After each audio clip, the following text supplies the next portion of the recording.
Oh, yeah. Let us keep alive the memory. Ooh, within it, without word, never again.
Never again.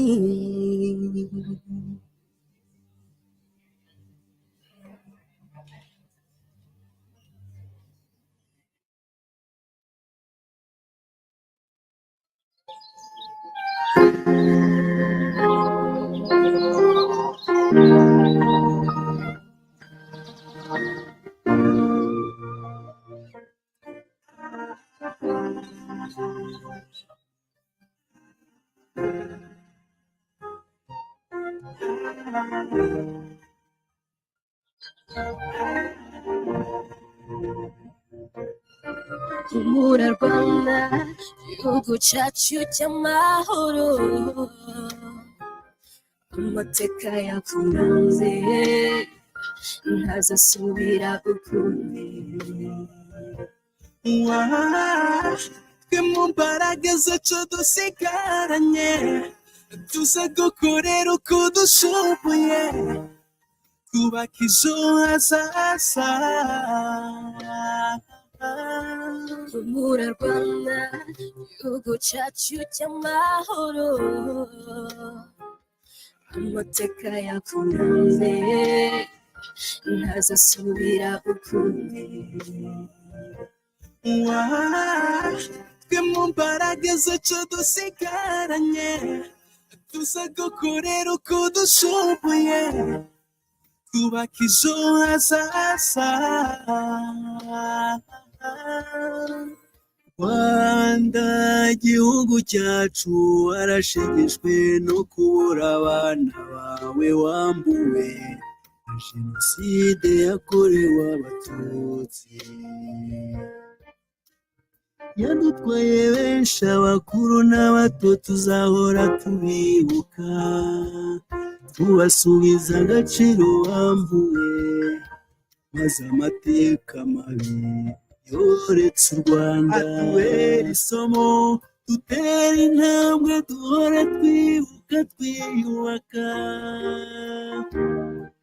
Umurage w'abacu twabuze tuzawukurikira isomo, dutera intambwe, duhora twibuka, twiyubaka. Umurage w'abacu twabuze tuzawukurikize. Uko bigenda ariko inkovu zo zanze gusibangana, unamire bacu maze surwa agashinyaguro tubasubize icyubahiro. ibihe uko bigenda ariko inkovu zo zanze gusibangana bunamire ntacyo asesurwa agashinyaguro tubasubize icyubahiro humura Rwanda igihugu cyacu cy'amahoro amateka yakuranze ntazasubira ukundi twe mu mbaraga zacu dusigaranye tuza gukorera uko dushoboye twubaka ejo hazaza humura Rwanda igihugu cyacu cy'amahoro amateka yakuranze ntazasubira ukundi twe mu mbaraga zacu dusigaranye tuza gukorera uko dushoboye twubaka ejo hazaza Rwanda waraduhendahenze uratuguyaguye utugarurira icyizere cy'ubuzima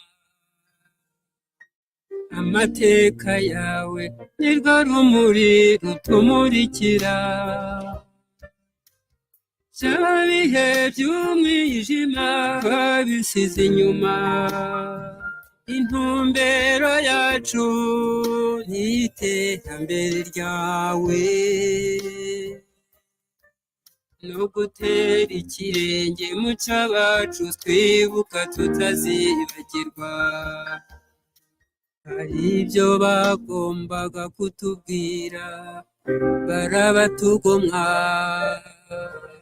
abato bari bishimiye kubona abo bazaterana urwenya bagenda batanditse n'ibitabo kubibagirwa mana byaratunaniye kubibagirwa mana oya oya kubibagirwa mana oya byaratunaniye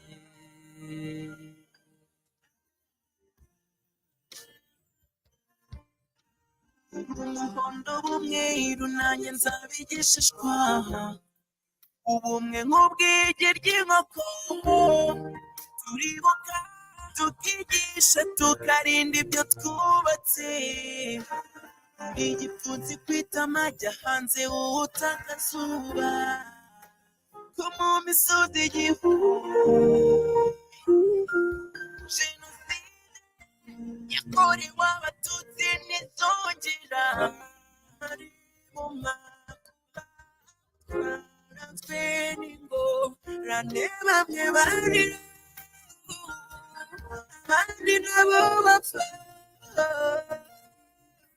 umubyeyi yigishaga umwana we umwana akica umubyara ariko ntibizongera no yeah dore nicyogiye sibyo kugira ngo twisubize iyo amateka yatumeza turinde ibyo twagezeho humura Rwanda igihugu cyacu cy'amahoro amateka yakuranze ntazasubira ukundi twe mu mbaraga zacu dusigaranye tuza gukorera uko dushoboye twubaka ejo hazaza humura Rwanda igihugu cyacu cy'amahoro amateka yakuranze ntazasubira ukundi twe mu mbaraga zacu dusigaranye tuza gukorera uko dushoboye twubaka ejo hazaza. Rwanda mubyeyi mugongo duhetse warababajwe urashinyagurirwa yaramarira karagahinda ubwabawe Rwanda bashiraga bazize uko bavutse bazize uko baremwe bazira uko basa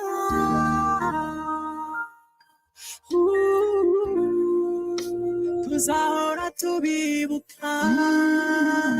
naho Rwanda icyizere cyo ni cyose si nka bya bihe byagushegeshe ya migoroba yari yuzuye amaganya imiriro yaka hirya hino imiborogo y'iryo jwi ryumvikana mu misozi igihumbi inzirakarengane zishinyagurirwa yemwe twari mu makuba ibaze kuba jenoside yakorewe abatutsi mu 1994 yarahitanye inzirakarengane zirenga miliyoni.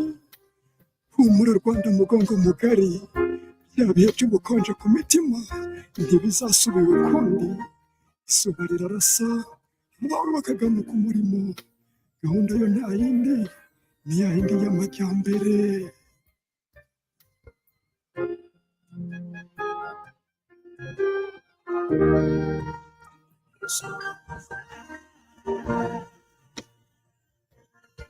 Humura Rwanda igihugu cyacu cy'amahoro amateka yakuranze ntazasubira ukundi. Twe mu mbaraga zacu dusigaranye tuza gukorera uko dushoboye twubaka ejo hazaza. Humura Rwanda igihugu cyacu cy'amahoro amateka yakuranze ntazasubira ukundi. Twe mu mbaraga zacu dusigaranye tuza gukorera uko dushoboye twubaka ejo hazaza.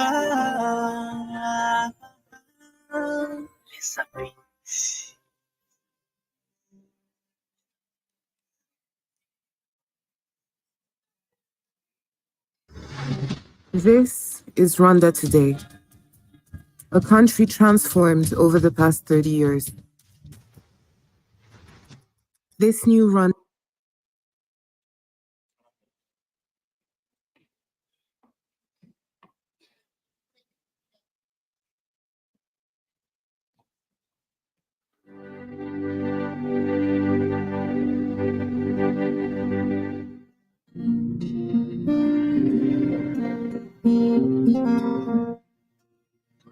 Iuka, Iuka, oh, Imagine,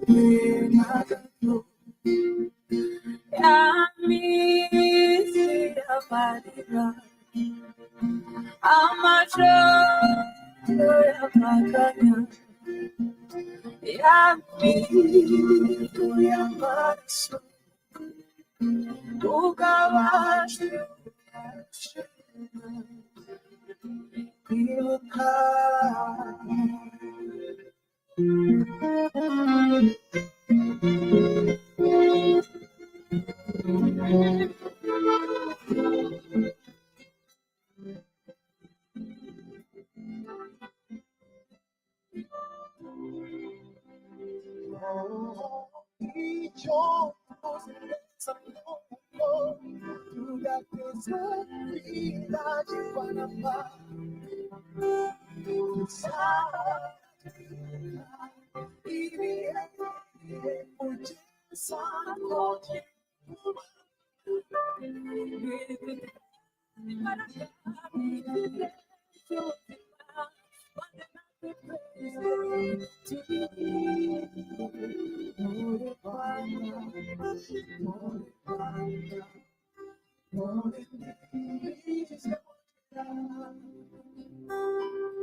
Jovenitani irashize twibuka abazize jenoside twabuze abana ababyeyi abavandimwe tubura n'inshuti bose bazira uko bavutse batulekedde ennaku n'obulumi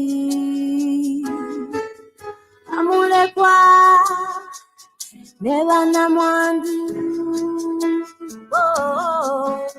Katonda abawe emirembe mu bujuvu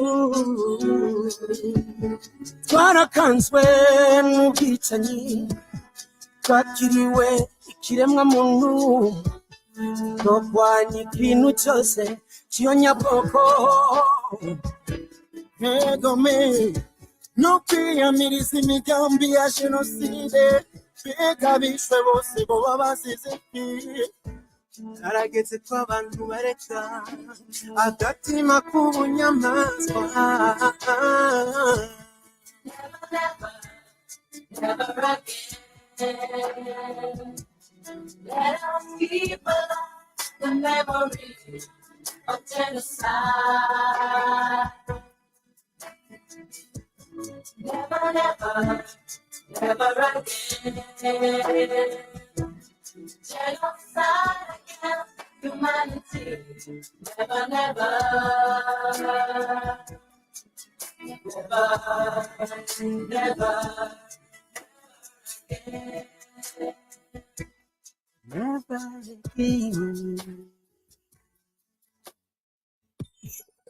Natata wanaosema wajihaya kuwepo na hayatarudi kuwepo tena. I don't know.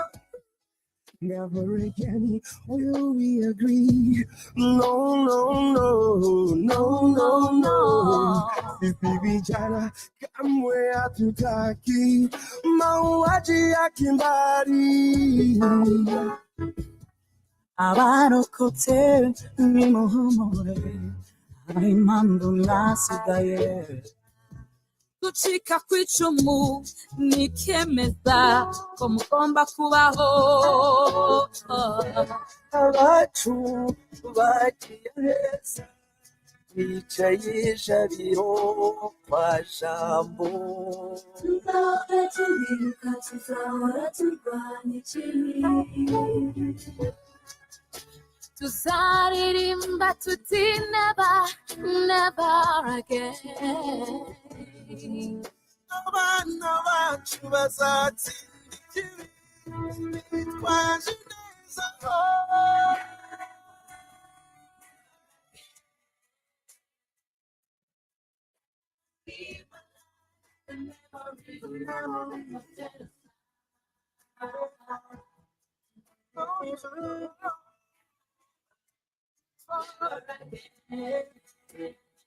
never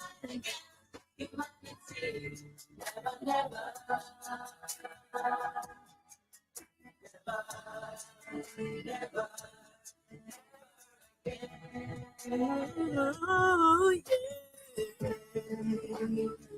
Let us keep alive the memory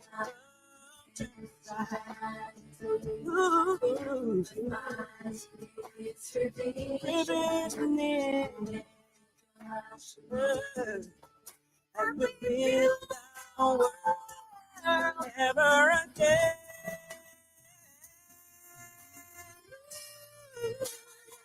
Never.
Never again.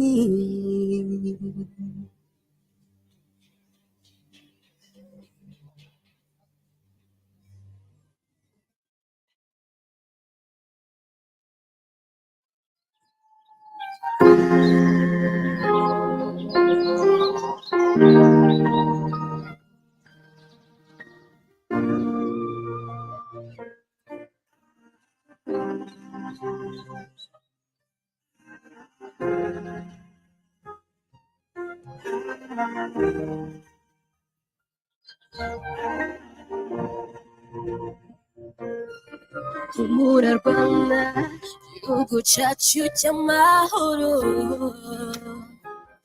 amateka yakuranze ntazasubira ukundi twe mu mbaraga zacu dusigaranye tuza gukorera uko dushoboye kubaka ejo hazaza humura Rwanda igihugu cyacu cy'amahoro amateka yakuranze ntazasubira ukundi twe mu mbaraga zacu dusigaranye tuza gukorera uko dushoboye kubaka ejo hazaza Rwanda igihugu cyacu warashegeshwe no kubura abana bawe wambuwe na jenoside yakorewe abatutsi yadutwaye benshi abakuru n'abato tuzahora tubibuka tubasubiza agaciro wambuwe maze amateka mabi yoretse u Rwanda atubera isomo dutera intambwe duhora twibuka twiyubaka umurage w'abacu twabuze tuzawukurikira isomo dutera intambwe duhora twibuka twiyubaka umurage w'abacu twabuze tuzawukurikize uko bigenda ariko inkovu zo zanze gusibangana unamire wacu zisurwa agashinyaguro tubasubize icyubahiro ibihe uko bigenda ariko inkovu zo zanze gusibangana unamire wacu zisurwa agashinyaguro tubasubize icyubahiro Good morning, ladies and gentlemen. Good morning, everyone. If I could please have your attention. Thank you. Excellencies, honorable guests, ladies and gentlemen, my name is Nicole Karekezi, and I am honored to serve as the Master of Ceremony for this morning's session of our event. On behalf of the organizing committee, we are deeply honored to welcome you all, Rwandans, friends of Rwanda from across the United States and around the globe. Today marks a solemn occasion as we commemorate for the 30th time the genocide against the Tutsi in 1994, during which more than 1 million men, women, and children were tragically slain over the course of 100 days. Our gathering here serves several important purposes. We're here to honor and remember the victims, to support and stand with survivors, and to educate and raise awareness about the history and impact of genocide. As we remember and reflect, our aim is to preserve the memories of those we lost, deepen our understanding of this tragic chapter in our history, provide a space for collective reflection and healing, as well as reaffirm our commitment to preventing such atrocities in the future.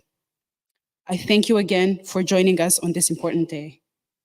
As Landry Kwizera, the president of the Rwandese Community Association of Maine, has formally welcomed you and kicked off our event before the Walk to Remember, please allow me to give you a brief overview of our agenda this morning. To begin with, we'll stand for the national anthems of Rwanda and the United States, and then Reverend Rome Rurangirwa will lead us in a minute of prayer and a moment of silence. We'll then have representatives from different generations share messages of hope and light candles. This will be followed by a presentation overview of Rwanda's journey over the past 30 years. We will then hear addresses from Jason, the president of Iuka USA, and then the address of the mayor of South Portland, Misha Pride. Survivor Console Nishimwe will then share her testimony, and then artist Nyiranyamibwa will perform a song reflecting hope and resilience. We will then hear a keynote address by Dr. Sarah E. Brown, who will provide insights on the role of education in genocide awareness and prevention, followed by a panel discussion titled 30 Years on Preserving the Memory, Education, and Rebuilding the Future and Legacy. We will then hear a special message from Governor Janet Mills, who was unable to be here with us today, and then Maria Johanna will perform a song reflecting themes of memory. After that, we will hear remarks from Yehoyada Mbangukira, the president of USRCA, and then Honorable Ambassador Mathilde Mukantabana will deliver her keynote address. I thank you again for joining us this morning. To conclude our morning session, we'll break for lunch, and then we'll reconvene for the afternoon session. Please rise as we continue our program in the spirit of unity and solidarity as we honor our countries. The anthems of Rwanda and United States shall play.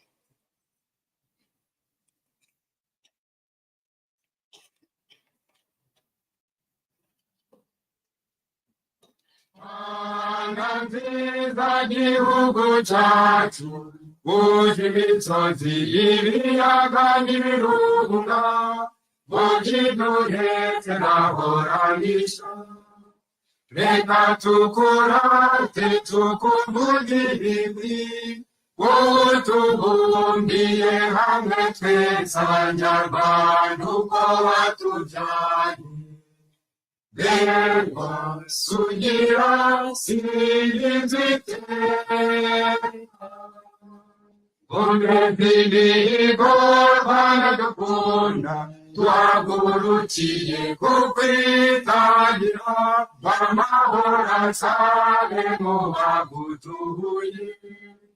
Wigire wizane muri byose, urabonye gutera imbere, uhari umubano n'amahanga yose, maze ijambo ryawe riguhe ijambo.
Thank you so much. As we're still standing, I'm going to invite Reverend Rome Rurangirwa to lead us in opening prayer, followed by a moment of silence in honor and remembrance.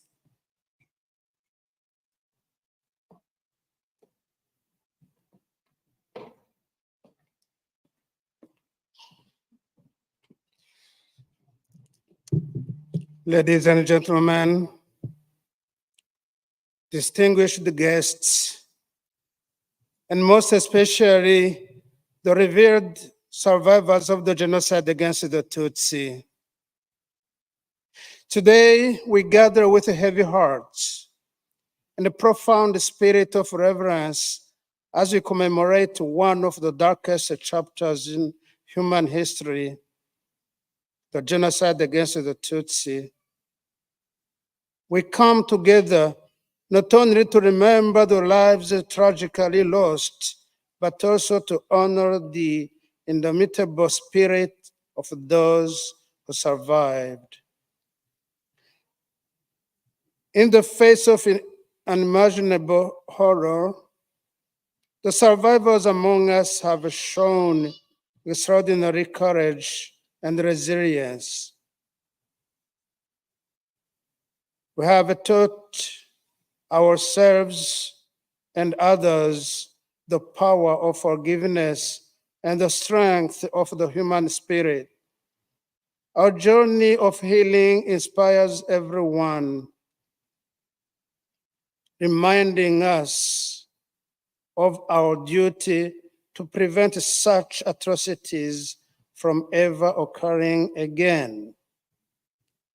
As we stand here today, let us reaffirm our commitment to human rights and dignity for all.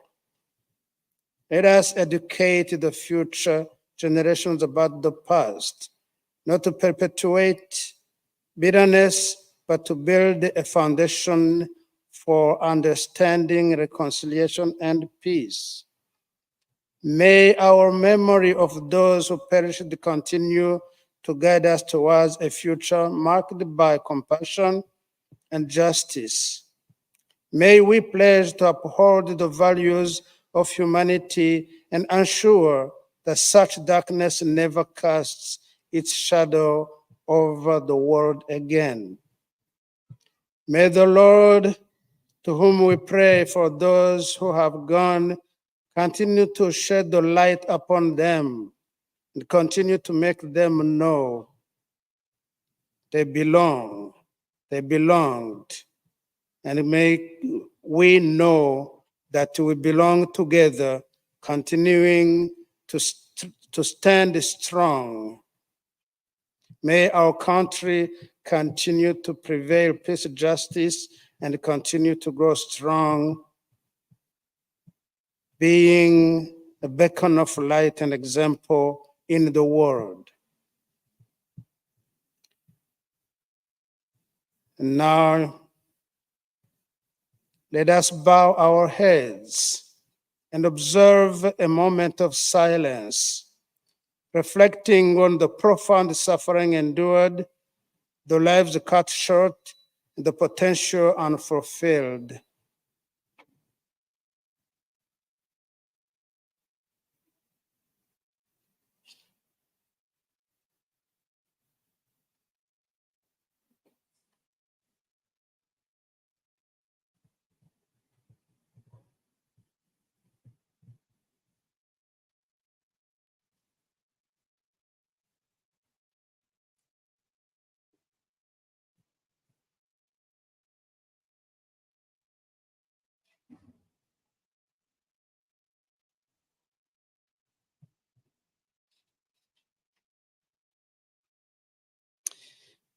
Thank you for your gathering here today, for remembering and for teaching us all the importance of remembrance and resilience. May peace and love reign in our hearts and communities. May the Lord continue to guide us today. May we continue to support each other. Amen.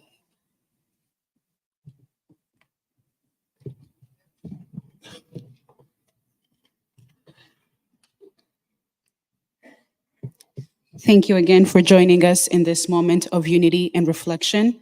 Next, we have a special segment where representatives from different generations will share messages of hope, symbolizing the continuity of life and the resilience of our community. Each speaker will light a candle in honor of the lives lost and the enduring spirit of our people. Please welcome our speakers as they come forward to share their messages of hope and light a candle in remembrance.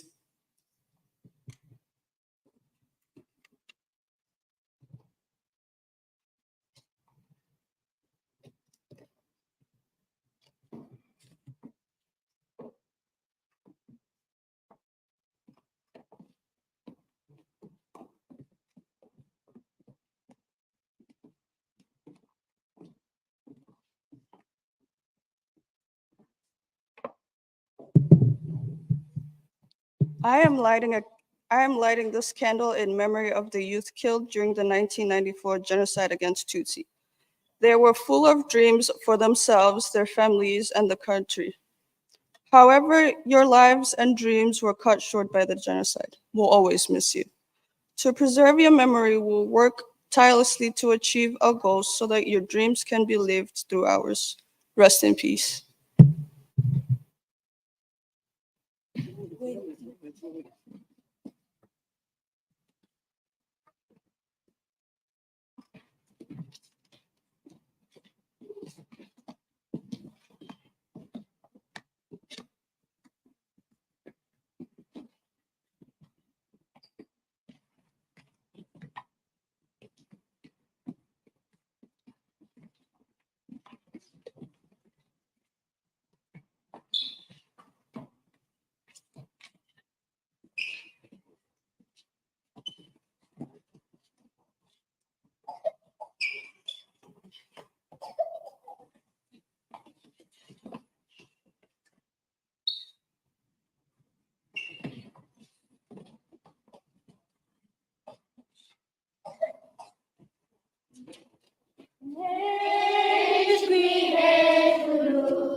Kwibuka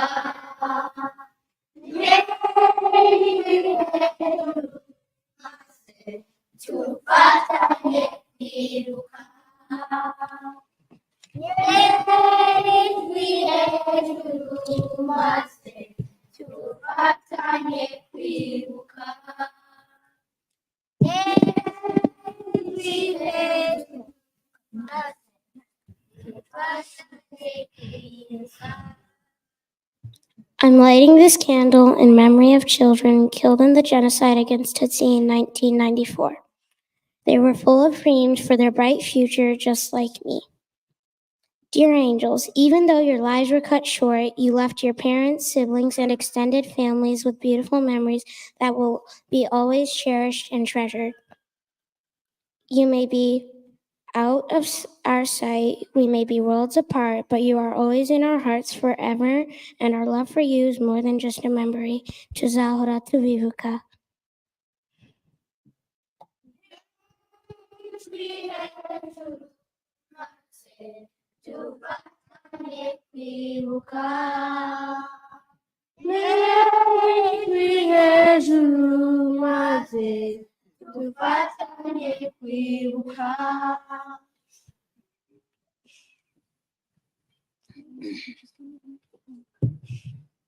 Shanyira urumuri nibuka ababyeyi bambuwe ubuzima muri jenoside yakorewe abatutsi mu 1994 bakabuzwa amahirwe yo kurera no gukuza abo bibarutse.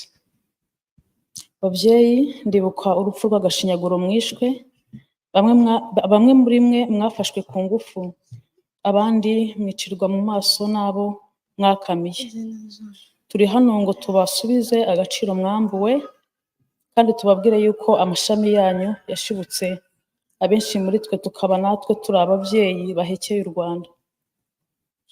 Turi hano ngo twongere twibuke ubutwari, ubugwaneza n'ubupfura mwadutoje, ari nayo mpamba ikidusindagiza. Turi hano ngo twongere tubabwire ko tubakunda kandi tukibunamiye, ntiduteze kuzata uruti.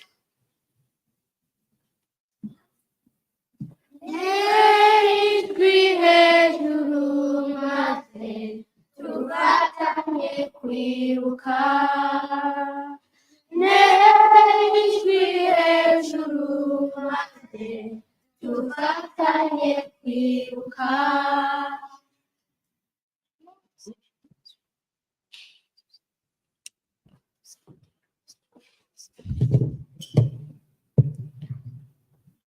Ncanye uru rumuri nibuka abasaza n'abakecuru bishwe muri jenoside yakorewe abatutsi mu 1994. Ndibuka ko abenshi muri mwe mwiciwe mu ngo zanyu kuko mutashoboraga kuhava ngo muhishe nk'abandi, mukicwa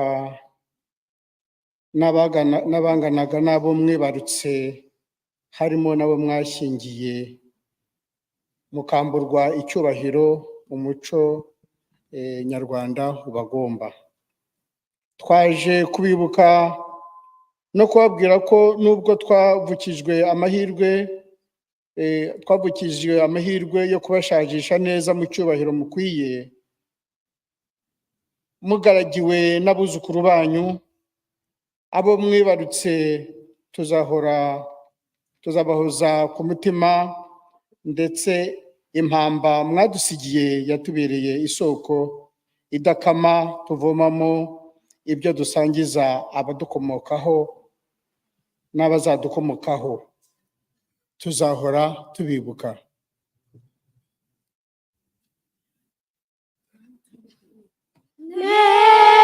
Ijwi hejuru maze dufatanye kwibuka. Ijwi hejuru maze dufatanye kwibuka.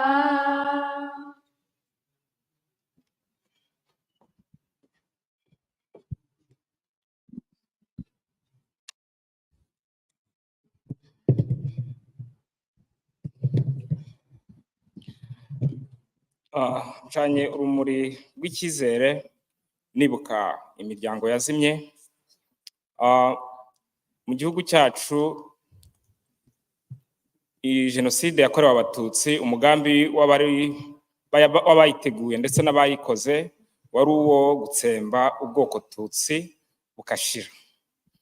Rero muri bo turabibuka, twibuka n'amazina yabo. Mumfashe muri aka kanya nibuke amazina ane y'imiryango yazimye ahagarariye indi miryango yose yazimye.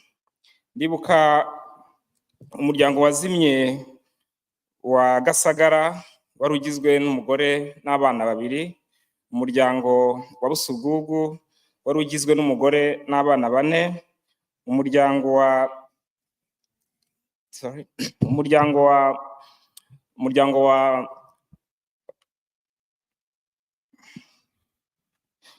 Ngomituje wari ugizwe n'umugore n'abana bane, n'umuryango wa Kayitani wari ugizwe n'umugore n'umwana umwe. Ababisha babambuye ubuzima ntibifuzaga kugira n'umwe uzabakomokaho ubara inkuru, ariko turi hano kugira ngo tubibuke.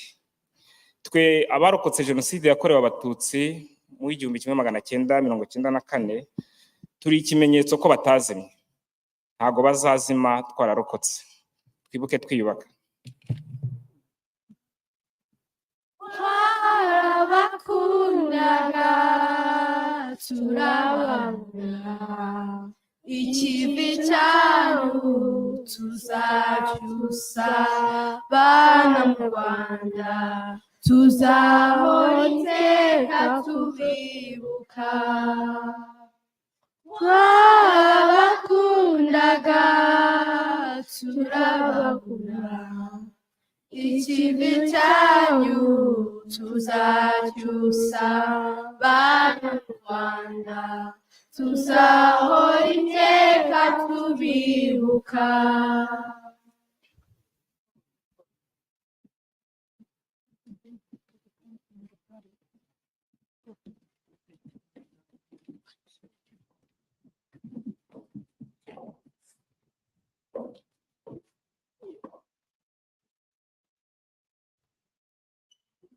Right there. Here. No.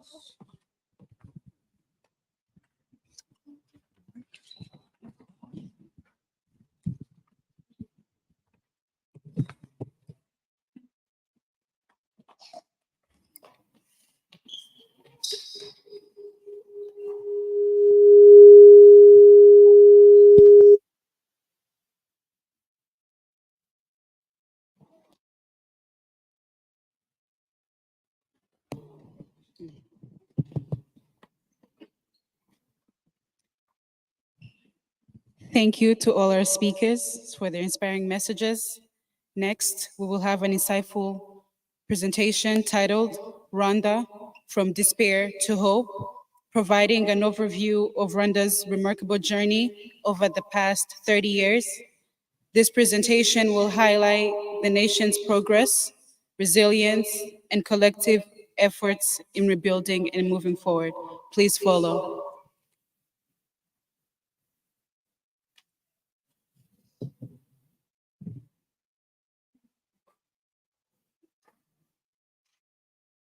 Is Rwanda today? A country transformed over the past 30 years.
What a powerful presentation.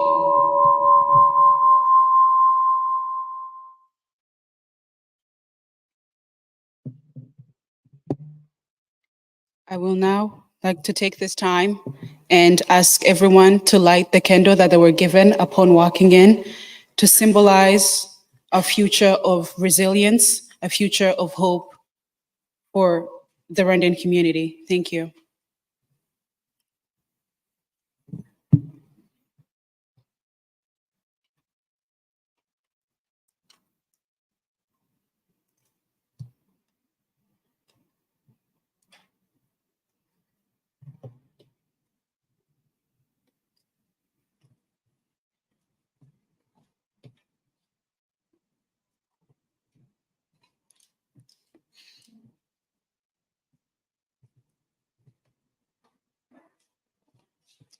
Before we proceed with today's programming, I would like to recognize the Honorable Ambassador Mathilde Mukantabana, who's here among us. Please rise and greet everyone who's here today. Thank you.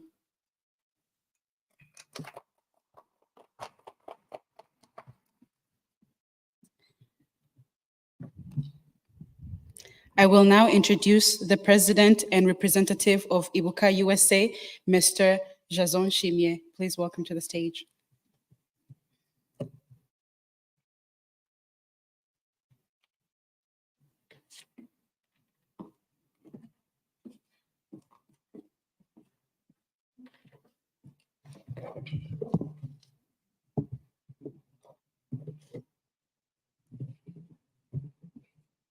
Thank you, Nicole.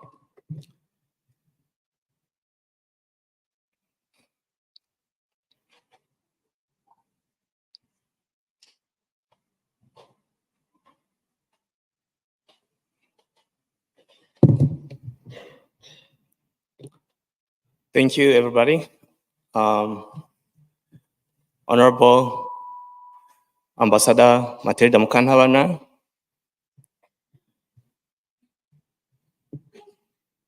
distinguished guests,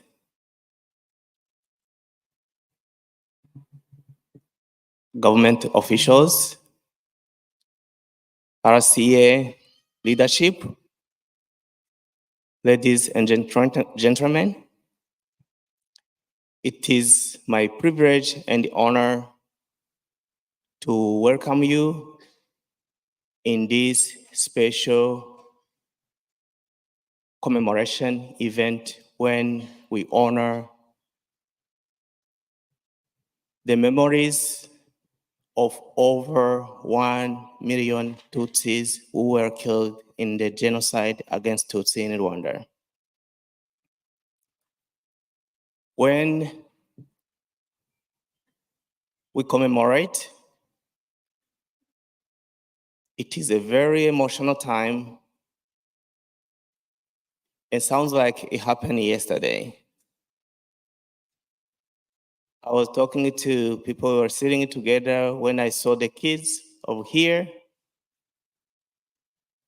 And it is very hard to speak after seeing the kids talking how the little one were crushed against the wall, were murdered just because how their nose or how their parents are torn or shot.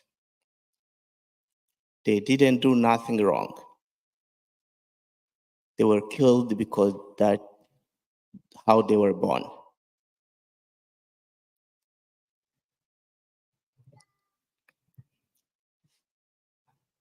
When we, the survivors, come to this day, to this such event, I will say that we lose control of our emotions, which is normal because we lost most of our family members, our friends, neighbors, parents, you name it.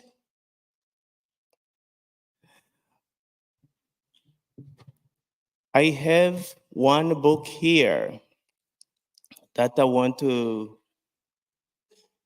say from the first page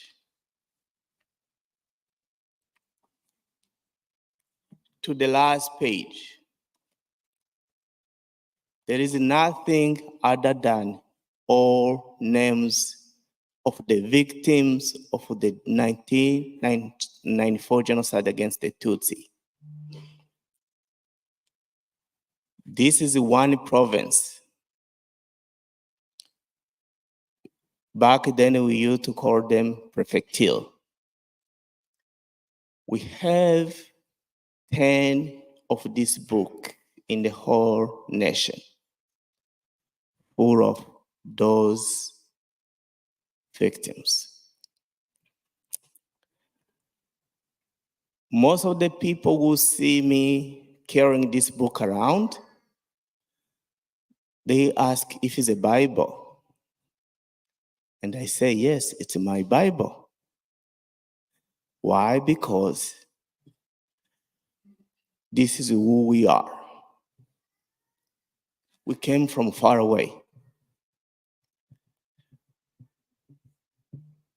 However, as the documentary mentioned, we will never, ever go that route again. Never again is a reality in Rwanda, but we also come here to teach the world that this genocide is the worst crime that can happen.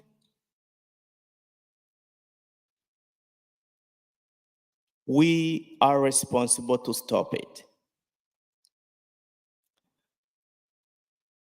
It is very heartbreaking when we see this ideology rising in some countries around the world today. The hate ideology, the division, the ethnic groups that lead to this genocide is happening in some countries around the world, and the innocent people are losing their lives. I can mention some, and most of the audience knows about those countries I'm trying to talk about, but including our neighbors that have ideology against Congolese Tutsis. I am not a politician, but I'm telling the truth. Because those who killed our families, they ran away to DRC. They teach their Congolese friends how to hate a Tutsi neighbor. And now, 30 years after, they are killing people, innocent people, because how they look like. It is our responsibility to voice up and to say, never again.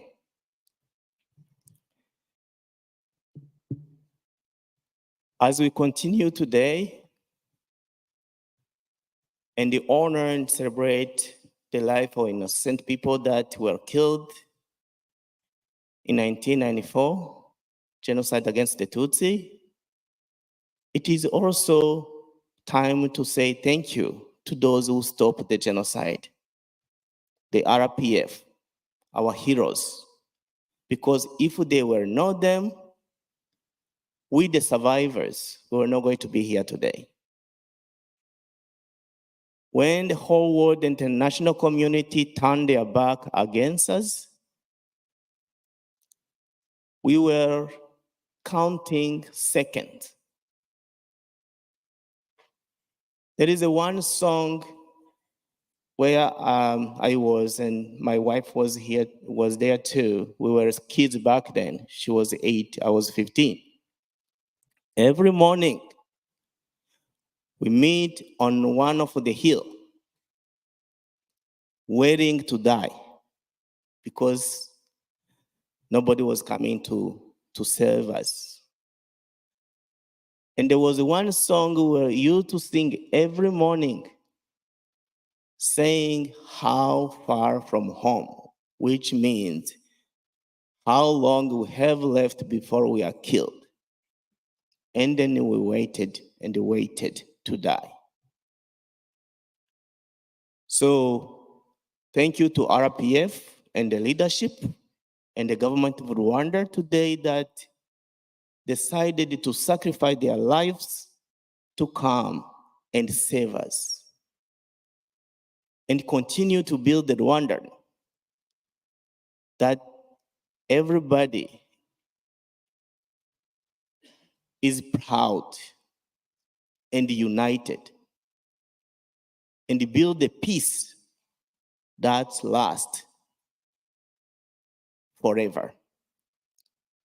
We are united, we are peaceful, and we are great and happy that genocide is never again in Rwanda because of the good leadership, RC, and the politics.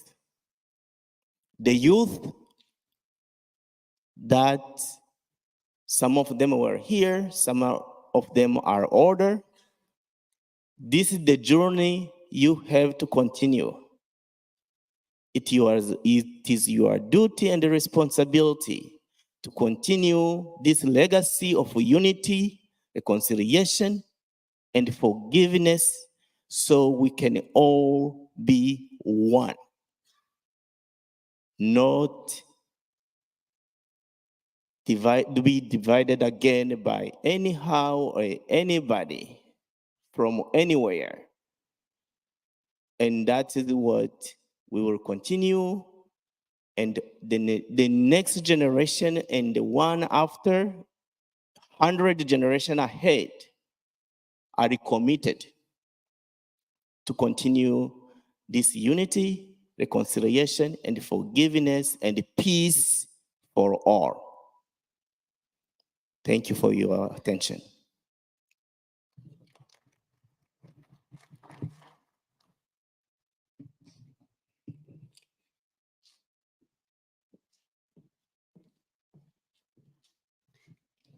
Thank you, Jason, for your amazing remarks. Your Excellencies and distinguished guests, it is now my privilege to introduce the Mayor of South Portland, Maine, Mr. Pride. The local government has been a pillar of support and steadfast assistance to the Rwandese community here in Maine, and we're deeply honored to have your presence here today. Please come and share your remarks.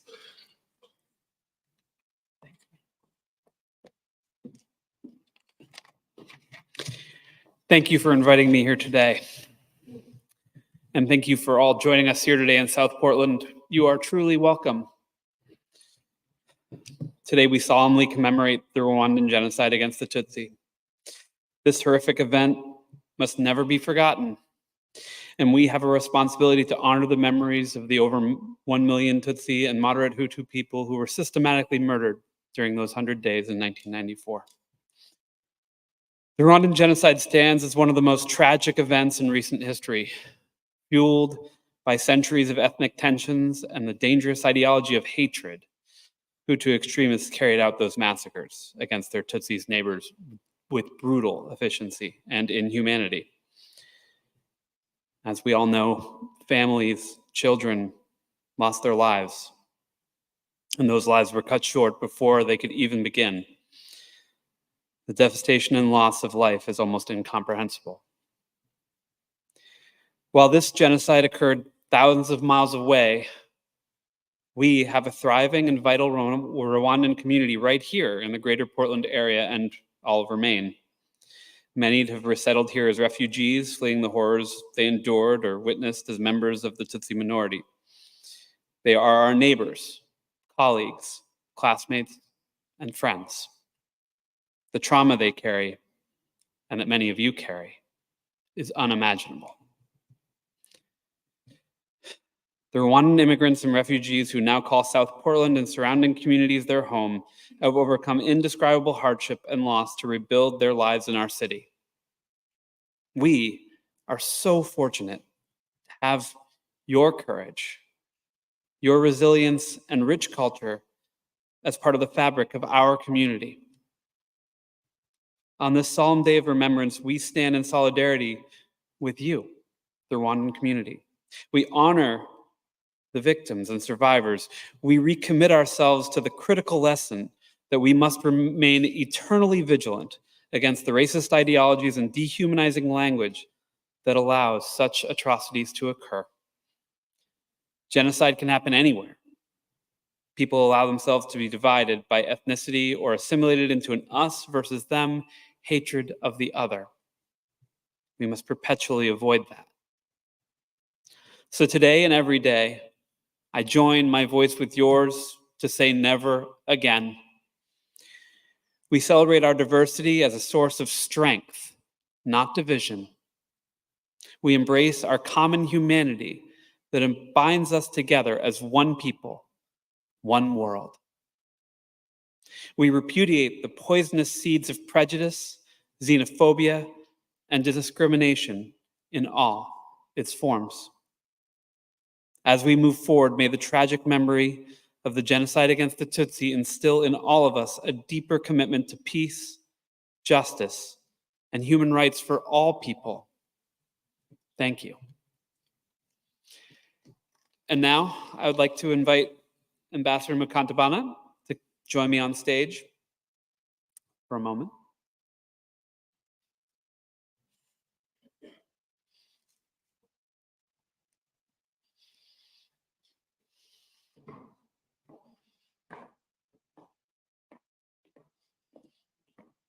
I present to you this key to the city of South Portland as a token of our friendship and welcome.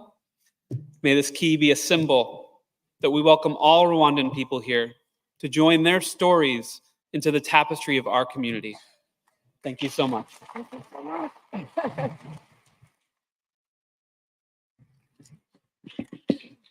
Thank you so much, Mayor Price. Here we come. We are all coming.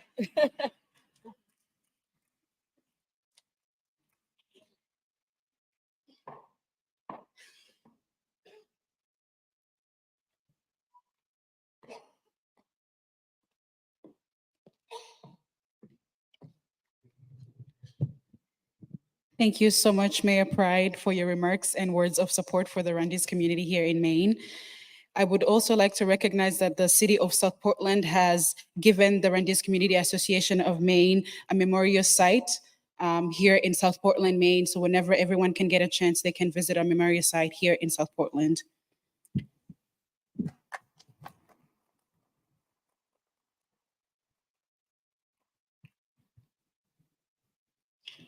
I would like now to introduce Console Nishimwe, who will be sharing her testimony today.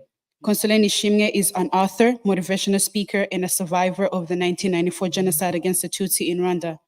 Today, Console is a committed speaker on the genocide, a defender of women's rights, and an advocate for other genocide survivors. In 2012, Console released her memoir, Tested to the Limit, a genocide survivor's story of pain, resilience, and hope. In recognition for her courage and accomplishments, Console was awarded the 2013 ASA LH Living Legacy Award, What Better Looks Like Award, her Hero Lifetime Achievement Award from the Huntington National Bank. She also received Courage Award from the Wagner Society of Shy Society and the Recognition Award from New York City Council. She was hailed by the Together for Girls organization in the Safe magazine as one of the 50 global heroes who helped stop sexual violence against children. Console currently lives in New York. Please welcome her to the stage.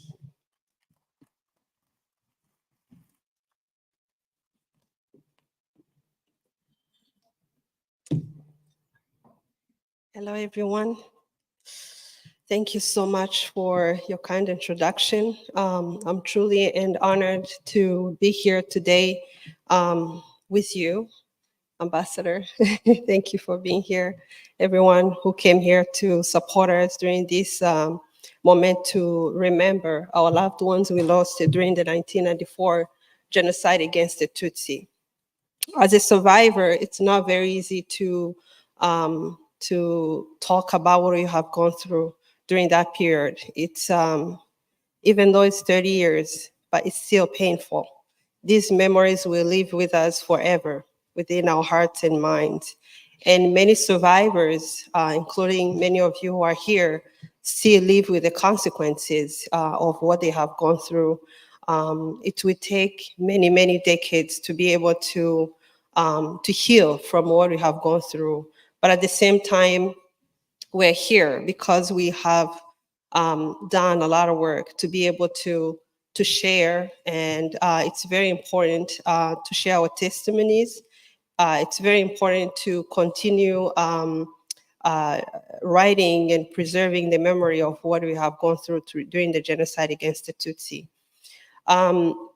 During the genocide against the Tutsi, I was a young teenager. I was 14 years old, happily living with my both parents in a western province of the country, Kibuye, in a small town, Rubengera. So I was very fortunate to be born in a family of 2 teachers, and I was the oldest in my family. I was 14, my sister was 11. My 3 younger brothers were aged 9 and 7 and 16 months old. I would say that my family was a beautiful family. I was very fortunate to be born in a loving family, and my parents really did amazing work to make sure that they showered a lot of love within our family. And I saw how my parents treated each other, including how they treated us. And I was very fortunate also to have another, big family, both on my dad's side and mom's side. And as a young person, like many of you, I was always looking forward to visiting my grandmothers, my grandparents, my uncles, my aunts, cousins. So it was really a moment for me I was looking forward to do. So, but of course, during that period when I was a young person, my parents managed to make sure that I never felt the discrimination we were going through during that period. It was the hardest time for a parent to be able to protect you, and the persecution against the Tutsi, which was being spread out during that period. So I remember when I was in junior high school, a fellow classmate started bullying us because we're Tutsis. At that time, I felt how being a Tutsi was scary. To me, it was a moment that I felt I have to be careful. So my parents, of course, they had to tell me, be careful because you are, and they never told me that, who I was, but at the same time, they had to remind me that I need to be careful whenever I'm at school, be nice. And of course, as teachers, they always instill that in me every day. So, but I never imagined that we're going to go through the genocide, one of the most worst genocide in history, when we had to go through unimaginable horrors. And many of us here in the room were young. So we saw things our eyes were not supposed to see. We have gone through the things that I would never wish for anybody to go through. It was a painful time. I remember when we left our home, many Tutsis, of course, many of them were trying to seek refuge. And where we lived, it was not too far from the communal office, at the mayor's office. Many Tutsis who lived in the hills gathered at the mayor's office to seek refuge there. But somehow, because of course, how the genocide is a well-planned genocide, they wanted to have as many there. And they asked all the Tutsis to go in the stadium, Gatwaro Stadium. Many of you know that that place, many Tutsis were systematically murdered in the stadium. So as we were following the crowd alongside with everybody, so my parents, my siblings, my dad's sister, who happened to be with her daughter. So we followed the crowd as we're trying to go to the stadium. And I remember we reached to a place not too far on the road. Many of us were singing. I never forget the songs everybody was singing. Of course, everyone was Christian. You remember, God help us through these trials and tribulations. I never forget that song. I never forget the image of people walking on the streets, all of us together, trying to find help, you know. And as we were trying to get to the stadium, I remember when we reached to somewhere not too far, my mother's instincts told her to never continue going to the stadium. She said, we need to go somewhere else. And I think somehow she didn't feel right for us to continue going to the stadium. So we decided to go to family that was a very close friend of our family to go hiding there. So, and our journey began now, starting to hide. So we went to their home. On the streets, there were burning houses. Our homes were completely destroyed. And you could see, you know, militia in Erahamwe going around, burning houses, screaming. It was a scary time. As a young person, you wonder how people completely changed because you grew up being taught to love everyone. So, and as we reached to the home, they took us in for a short period of time. We didn't stay there for many days, so it was a few days, because during that period, you never know how people were going to be kind, because the ideology of hatred against the Tutsi was within many Hutus at that time. So, and you never know, even those who were friends, what they would do to you. So, and as we were in their home, of course, they kept us for a few days. And then later on, the day they told us to leave, it was in the night. So I remember when we were hiding in the bushes, and it was around the river. It's called the Musogoro River, the small river. And it was early in the morning as we were hiding there and trying to, you know, seek refuge and figure out where we are going. So, and my mother was my mom, my dad, my siblings. And as we're sitting in the middle of the sorghum plantations, and we were all scared. You know, as a kid, your dad is the strongest person. To see my dad being in a position where he cannot do anything for us, it was really sad. I never forget that image where he was sitting scared. And my mom was the only person who was strong enough to keep reminding us to pray. And she kept saying, keep praying within your hearts, keep praying. And looking my dad and all of us. So, and we, of course, we had to listen to our mom. We kept praying, even though it was not very easy. So, and the killers already surrounded that place, and they were calling, where are you, cockroaches and snakes? And, you know, as you know, the songs they were using at that time, chanting, where you are. And as we were coming out in the bushes, and already they surrounded us, and there was, as we came out, they surrounded us, they took everything my dad had in his pocket, and these killers were carrying machetes and clubs, and they had also a big wood, thick, with nails on top. They used to call it Ntamongano y'umwanzi, loosely translated, no pity for our enemies. So, and as you can imagine, seeing images of those people, it was scary to see how completely they changed. These people, they no longer see us as a human being. So, and as we were surrounding our dad and all of us, you know, together, my aunt, who happened to be with us at that time, she ran and she was murdered, but I didn't see what happened. Some of my siblings saw what happened. And the rest of us who remained together, we were wondering what they are going to do to us.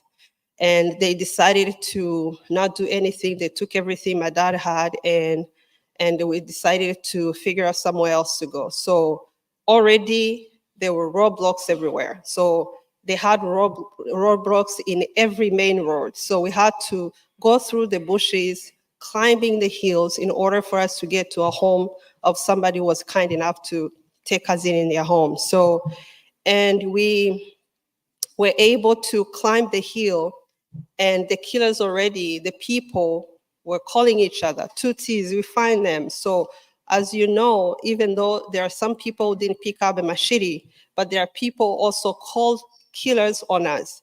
There are people who were sitting and watching what was happening instead of helping. So, and as we were trying to reach to a home, my dad was holding my younger brother, who was 16 months old, and we reached to a home, and they took, people were sitting outside in that home, and the young lady my dad taught in school some years ago, she took my younger brother from my dad, and she said, follow me in the house. So we followed her, and my dad decided to run in different direction.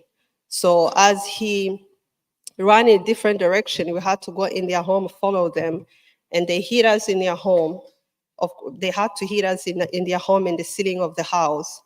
It was not very easy to climb the ceiling. Many of you are here, you know what it was. So, and I tried to describe in my book what it felt like being in the ceiling and how uncomfortable it was. So, and we, as we're hiding there, later that evening, because the killers were killing throughout the day, so they were killing throughout the day, later in the evening, they were sitting outside because where we're hiding, they had a small bar, and they were warming themselves with beer, talking about how they are doing a good work. And the work was a term that was used during the genocide to say that they are killing Tutsis. And as they were talking, we're hearing where we're hiding in the ceiling, I never imagined that I was going to hear that they murdered my dad. This is a man who woke up every day, going to school, teaching every child, and loving everybody, caring everybody. But they tortured him simply because he was a Tutsi. It was hard. My dad was my best friend. My dad was a good person.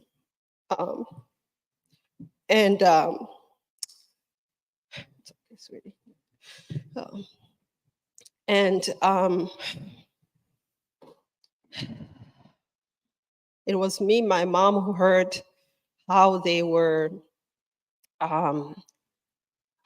talking, how they murdered my dad, along many other Tutsis they murdered. And of course, we didn't know where we were going to, what will happen to us next. So, and we kept, consoling each other, even though it was not easy to console each other, because we're in the midst of the genocide, when we were continuing going into hiding. And now my mom, it was now my mom and my siblings. So my mom had to carry all of us to different places. We hid in many, many places. We went to ask a help for those who were neighbors. Instead of helping us, they called killers on us. We went to, these were not strangers, they were neighbors. These were people who went to work with my parents. These were people who came to our home, were neighbors of my grandparents and our family too. So, and I remember one day, because we were hiding in the bushes, every time we were hungry, my mom would be carrying my younger brother on her back, and sometimes on her chest, while we're hiding in the middle of a sorghum plantations or in the bushes.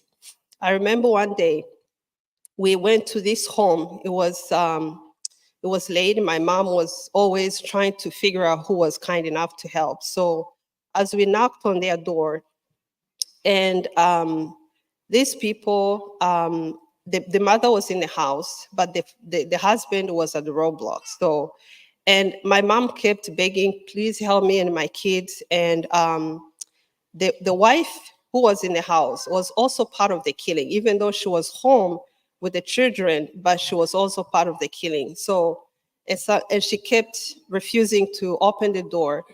And their kids recognized my mom's voice because she used to be their teacher. And they kept begging and crying, and then they were able to open the door. The mother opened the door because of her children. And I really appreciate these kids. They are now grown. And we really, really love them for their heart, their kindness, despite the fact that the mother and the father was part of the killing. And we went in the house, ate a little bit. Of course, we rested a bit, but we didn't stay there for a long time. I remember because we went to several places during the 3 months. I remember another time we discovered many times in our hiding and pleading not to be killed and raising machetes on us. And I remember we went to this home. These were very good friends of ours. Their kids were same age as me. So, and as we knocked on their door, it was in the night, so early in the morning, and they were leaving. Their house were facing a high school, and I went to the high school after the genocide against the Tutsi. And there were many killers who were gathered there. So, and they had roadblocks everywhere around that area. So as we were begging and knocking, he was in the house with his family, and we were hoping that we get help. And as we were knocking on their door asking for help, there was a killer who was standing there with a machete and a club. Already we got scared what this man was going to do to us. As the man of the household came outside, he had a small drum in his hands and he had a towel around his head, his waist, because it was early in the morning. And he started facing a high school and started to call other killers to come and help him. It was scary. As you can imagine, my mom, all of us children behind her, screaming and begging to not call those killers. And he decided to go in the house because no one paid attention. And as we were there, this killer already said, just leave. I don't want to see you around. But that was a miracle. He could have killed us because he already had machetes and other weapons. So, and that was very hard to see someone who was very close to our family, who used to come to our home and do such horrible thing to our family. And it was another time we were discovered. The killers, a group of killers, took my mom. Thank you very much. Took my mom and my younger sibling, and who was 16 months old, and a leader of the killer of the group of killers said that in order for them to let her go and all of us, they had to take her to a neighbor so that the neighbor can help, give whatever he can give to in order to let us go. So, and they took her, the rest of us who were hiding there, so me and my siblings, I was terrified what they would do to my mother. So, and they took her. Later on that day, the man said, now you have to go and go find your mother.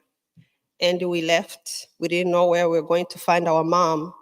Already, they took my mom. And throughout the day, we were hiding through the bushes. We were able in the night to get to our home.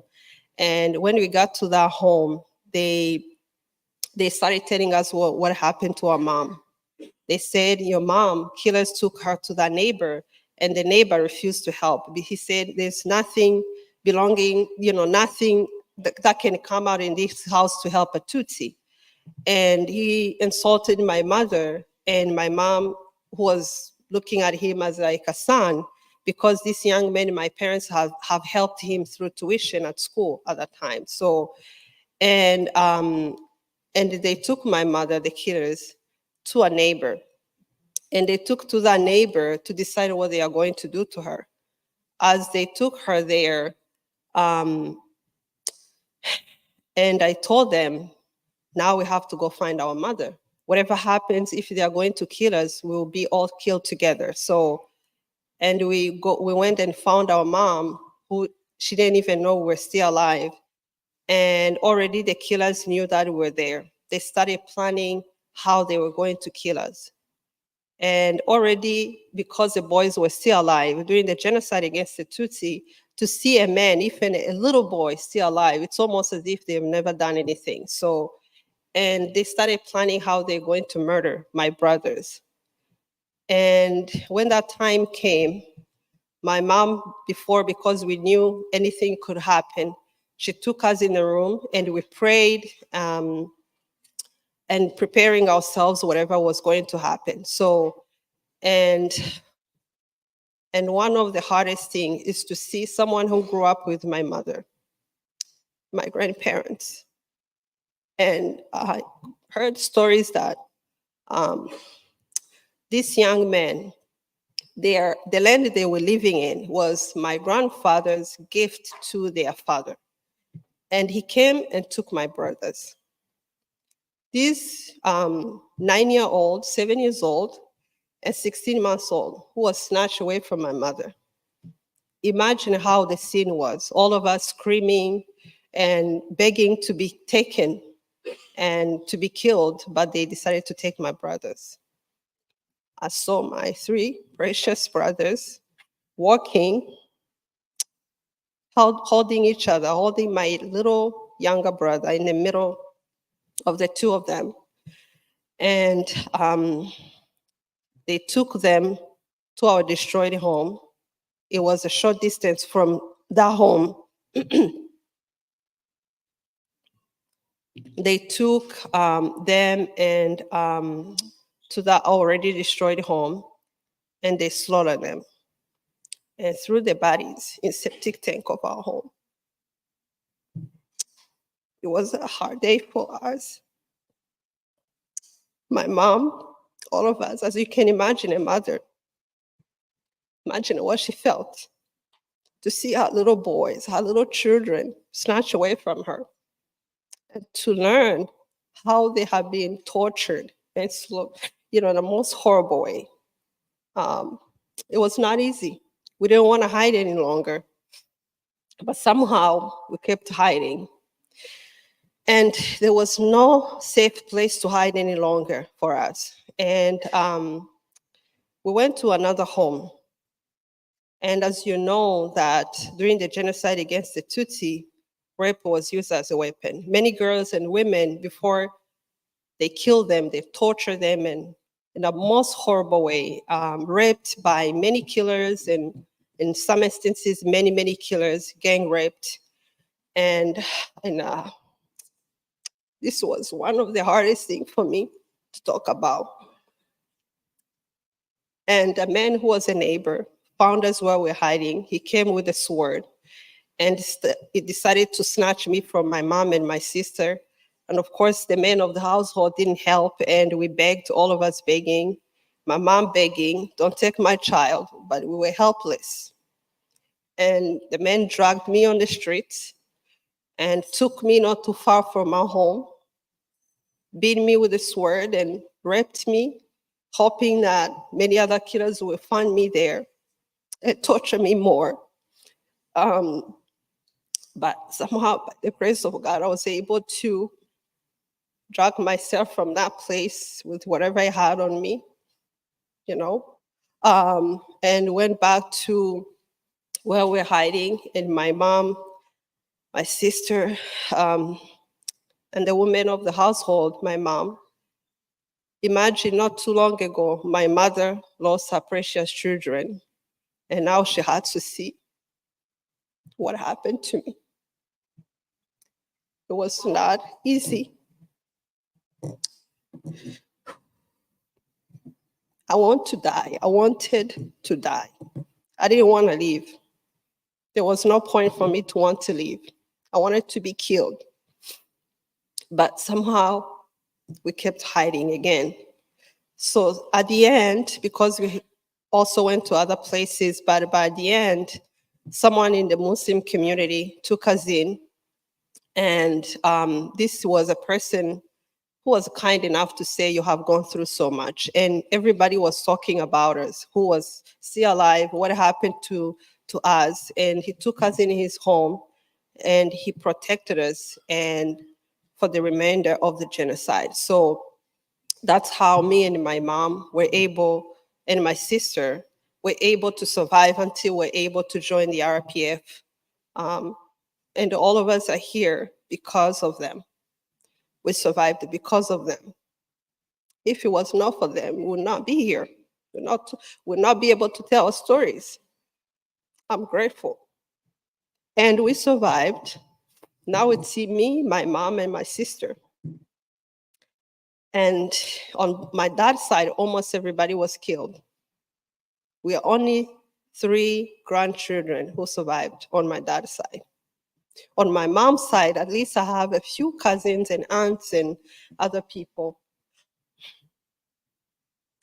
And now I had to carry the painful trauma of what I've gone through as a young girl.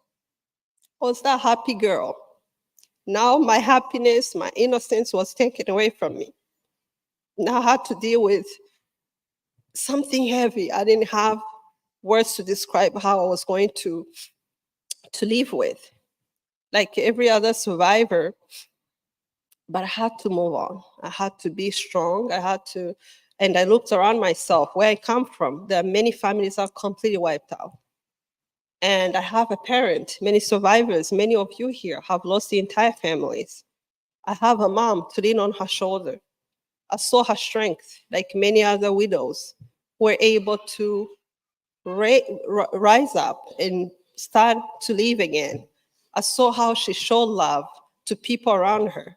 I saw how she went back to teach, even though people were scared of what she would do, but she showed that she had love despite the pain. She always reminded me to love despite the pain. But at the same time, I was carrying a lot within me, a trauma, nightmares. And later on, I found that I was HIV positive, which was a constant reminder of what I've gone through. And every day, now I had to see a pill that reminds me of what I've gone through. But, because of my mom, because of the resilience of fellow survivors, I had to be strong. And I learned to never give up.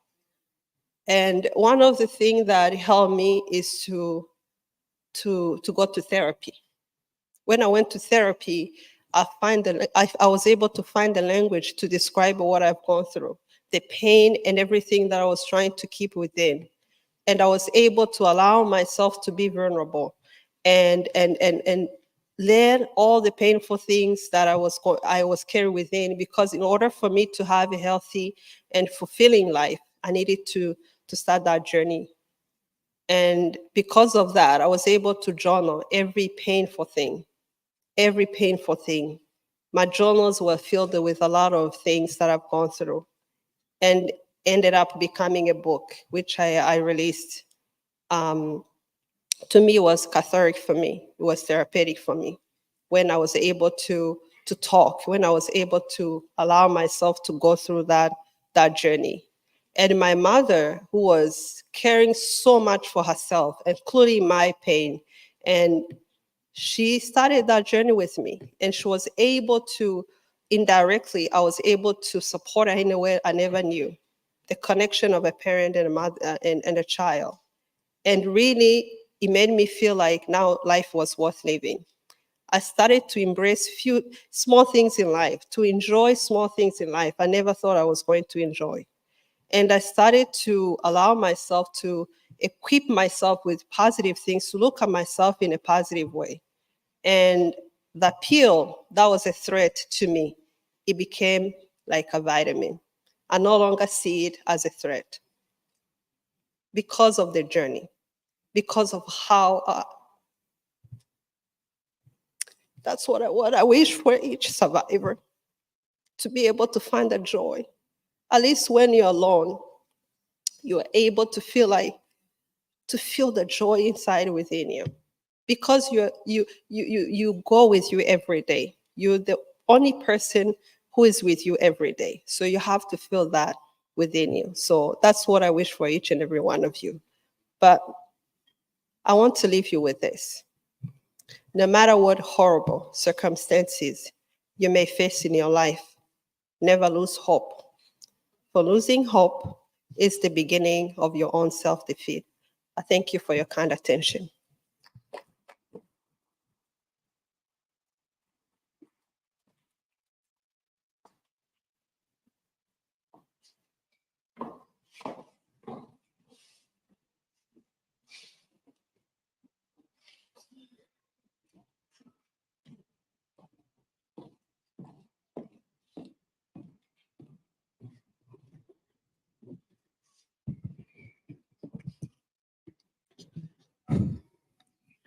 Consoler, I thank you and I honor you for your grace, for your strength, and for your resilience. I apologize for this late remark, but I would like to remind everyone that during commemoration, it's usually not practiced to clap hands. So in agreement, maybe not hands, raise a hand, but let's observe that practice, please and thank you. I will now introduce the talented artist, Suzanne Nyiranyamibwa, who will perform a song reflecting hope and resilience. Thank you.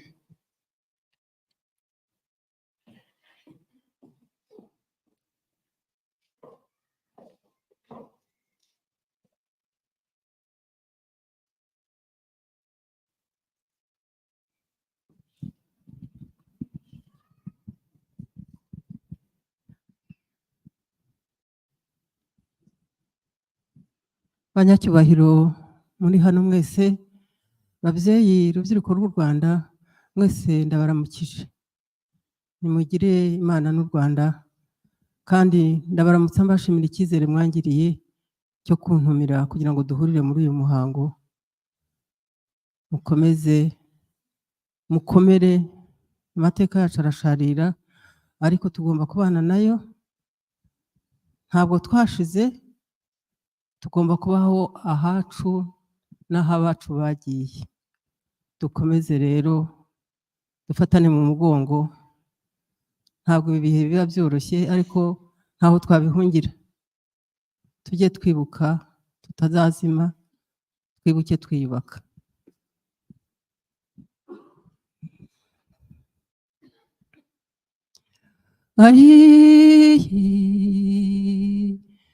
Ngire nte nkora iki, yese mbaze nte ko ntabajije atakiriho, mpingutse i Rwanda nyoberwaho ndi, umutima urankuka mbigisha ushushungwa, maze amabere yikora ntonsa iwe. Inzira zose zabaye ibigunda, ya misozi myiza yuzuye amatongo, hakinaga abana harakina inkona iwe. Amarira y'imfubyi ntatuma usinzira, umubyeyi wabyaye bamugize inshike, abapfakazi benshi barwaye intimba iwe.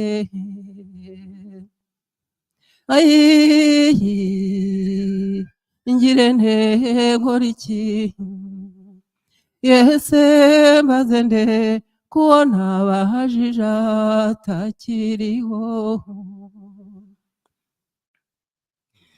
Kiliziya z'Imana zuzuye imirambo, mu gihugu ahenshi hatabye mine, iyo bukeye ntuhuza uko bwira iwe.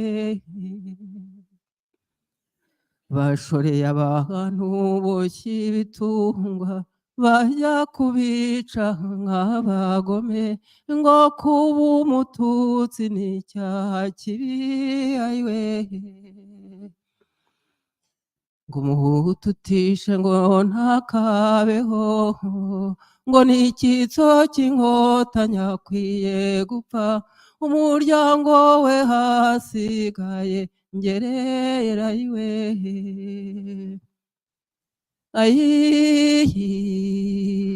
ngire ntehe nkora iki yese mbaze nde kubona abahajije atakiriho babakiniyeho biteye isoni barabacuje ku gasozi iyo nzira yabaye iyagorogota iwe babisha urubozo ntacyo bishisha bivuga cyane babihiga utishwe n'umupanga yazize ifuna iwe kwicwa n'isasu ngo banzuriye nutabagurira ucagagurwe iryo ni ishyano ryabuze gihanura iwe nambaje uhoraho ngo bibe inzozi ariko biranga imbere impamo mbuze uwo ndirira ndayamira iwe ngo intego yabo ni ugutsembatsemba ahari umubyeyi ukwiye kubabyara n'igisekera mwanzi nticyarokotse ayiwe ngo abaca imahanira bafite twirinde kwiheba n'ibibi turwanye urwango dutsindisha ayiwe ayi ngire ntehe nkora iki yese mbaze nde uko nabajija takiriho yese mbaze nde uko nabajija takiriho nimuvuge ngo tugomba kubaho n'ibyo byose ubwo twabiciyemo umugambi w'Imana mwiza urahari icyiza gitsinda ikibi mukomeze twibuke twiyubaka murakoze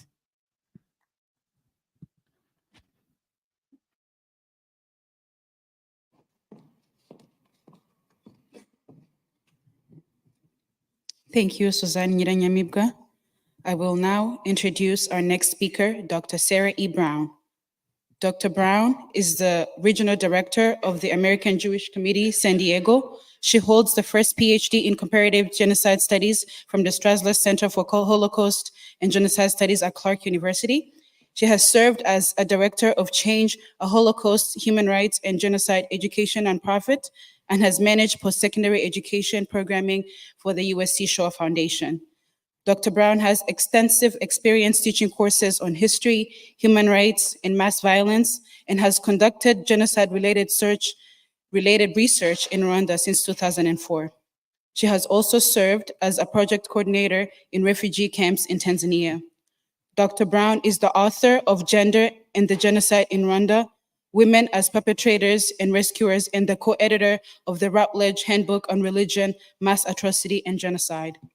She has consulted for numerous international organizations, including the United Nations. Please join me in welcoming Dr. Sarah E. Brown to share her insights on the role of education in genocide awareness and prevention.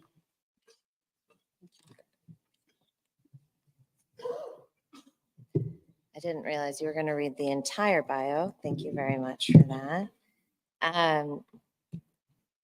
Good morning, Maramutsineza. I am honored to be here in my home state of Maine. This is where I grew up as a child. With all of you, Murakoze Chane, to the organizers of this 30th commemoration, for bringing us all together to commemorate the genocide against the Tutsi in Rwanda. And to all of you here, survivors, citizens, allies, Ambassador, it's a pleasure to see you. Thank you for being here today. As I was listening, I've heard Consolee speak a number of times, and as I was listening to her, it really brought home for me the need for that kind of testimony, as hard as it is to hear, we must listen. We must bear witness. As Holocaust survivor Elie Wiesel once said, when you bear witness, you become a witness. And then it is our task to go forth and share those stories and make sure that we never, ever forget the 1994 genocide against the Tutsi. When I first traveled to Rwanda in 2004, I actually arrived at the tail end of Kwibuka. It was, and it remains, a deeply inspiring and moving experience for me. The courage and the resilience of the Rwandan society stays with me and stays with me as each year we commemorate Yom HaShoah, as my family is Jewish, and I am in the process of raising a fourth generation descendant survivor of the Holocaust. Several years ago, I was asked to interview a survivor of the Holocaust who had decided it was time to share his testimony. He was 96 years old when he decided that it was time to sit down and record his story. And I was honored. I was honored that he had decided to share this experience after so many years, but I asked him, why now? And he did not hesitate with his response. He wanted to tell his story now, more than 80 years since liberation, or almost 80 years since liberation, because he feared for the world. Before, he had not worried that the world would commit another genocide, but more recently, he had feared, and he continued to fear, that the world did not learn the lessons of the Holocaust, that a genocide could happen again. Telling his story was not easy, but towards the end of it, I asked him what he wanted the next generation to know. And immediately, he drilled down on education. For him, education was the answer to ignorance. It was the means to ensure that his fears for the world never became a reality. Education is a powerful tool, and the need for meaningful and impactful education about instances of modern genocide is all the more pressing now. We are witnessing widespread campaigns of hate, disinformation, misinformation, genocide denial, and distortion, all amplified by social media platforms today. I spoke to Isaac, the survivor, years before the October 7th Hamas perpetrated terror attacks against Israel, an instance of genocidal violence, and the subsequent Israel-Hamas war, which continues. The 125 hostages who are still held by Hamas are an open wound for my people. So too is the unprecedented spike in anti-Semitism, along with rising xenophobia, hatred, bigotry here in the US and around the globe. We need effective educational approaches that combat denial and hatred in all its forms, from Rwanda to Israel, that bridge the gap between the lived experiences and events in history and these young learners in our classroom today who will be the next leaders. We need to bridge the events and help them to make sense of what is happening in real time. We need effective education that helps students locate themselves in what is often an overwhelming amount of bad news, make connections between the then and the now, and transition into critical thinking and informed activism. Central to these efforts is ensuring that learners understand genocide is a process or a series of processes that can be prevented, not an inevitable event. For example, complicating the study of the genocide against the Tutsi in Rwanda by exploring the historical, political, and social context is valuable not just as an academic exercise. Such an approach also helps us to unpack the processes, the stages, the steps, and drill down on how they could have been interrupted, they could have been redirected, they could have been halted altogether. This in turn helps to counter this fatalistic view that genocide is inevitable. It is not. Unpacking the processes that underpin it and empowering learners to imagine alternate scenarios, develop proactive intervention and prevention strategies, and debunk the spurious claims that genocide did not happen. This is the future. Similarly, placing the human story at the center of our analysis and our education efforts offers tremendous value. Teaching the human story enables students to learn from allies and upstanders in history. By examining the lives, the choices, the actions of rescuers, someone like Josephine Dusabimana, Students are provided with role models that they can and should emulate, positive examples of who they could become. Such examples may later buttress student resolve to take action, not if, but when they encounter wrongdoing in the course of their lives, when they encounter denial in the course of their lives. Individuals and groups change as a result of their actions. We know this because participating in the genocide ended up informing these denial efforts that are happening later. But also learning about genocide and learning about that human story, that is also learning by doing. We can help to foster increased empathy, civic engagement, and activism. Some people ask me, though, how do we educate in the face of social media? The use of mass media to exacerbate tensions, sow fear and division, spread lies, and manipulate, it's not new. Even though its most recent and popular iteration, social media is the latest means for reaching people at this unprecedented level. At the touch of a button, you can reach a global audience. Now, as a scholar, I've examined and spoken about the role of mass media, including the role of radio and print, during and before and well after the 1994 genocide against the Tutsi in Rwanda. We know the story. That in Rwanda, extremists maneuvering for power harnessed the most popular means of mass communications at the time to promote divisions and hatred against Tutsi.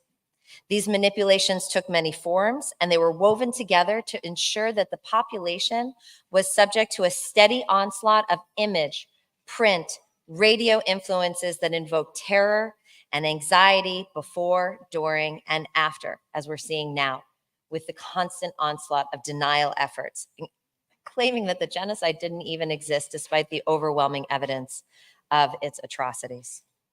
Now, as a Jewish advocate and activist, I'll admit that I'm grappling in real time with the pernicious efforts of social media campaigns right now to normalize and spread anti-Semitism. Even as they minimize the threat of anti-Semitism, they claim it's not happening. We're not experiencing it. We're making it up. Does this sound familiar? And they're also even denying the horrific terror attacks that took place on October 7th. Today, the internet has become the most popular means for this instantaneous mass communications. But the benefits of social media are there. It is a free and open opportunity to connect, to educate, and to activate, to fight back against racism, anti-Semitism, prejudice, and denial. We cannot allow for these viral platforms to be harnessed by genocide deniers, extremists, and hate groups. We cannot allow them to be utilized to spread fear, division, to tear apart the very fabric that holds our communities together. We must learn from the efforts of RTLM and their nefarious strategies that continue to reverberate amongst extremists who even today try to deny the 1994 genocide against the Tutsi. This is why we must expose the ways that digital technology is being used and misused and promote its positive use. I think about this often, and I take inspiration from the Rwandan people. When mass media is utilized to advance messages of hatred, anti-Semitism, and extremism around October 7th and the Israel-Hamas war, I think of Rwanda. When I encounter individuals and organizations who try to deny the horrors of October 7th, I think of Rwanda.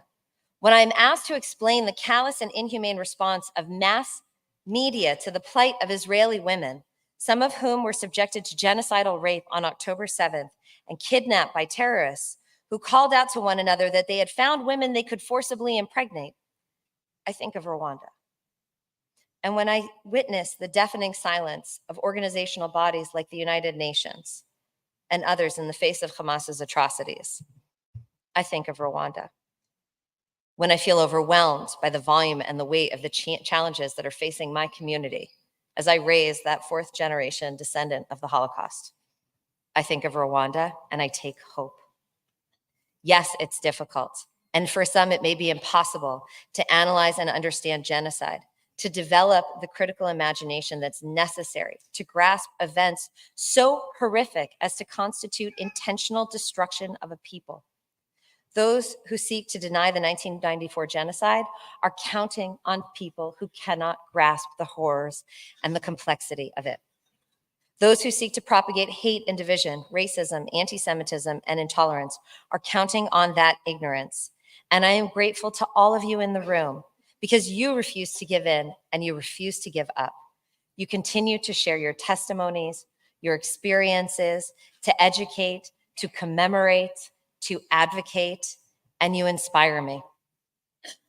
That is why I was very proud to join the California Collaborative on Holocaust and Genocide Studies last year.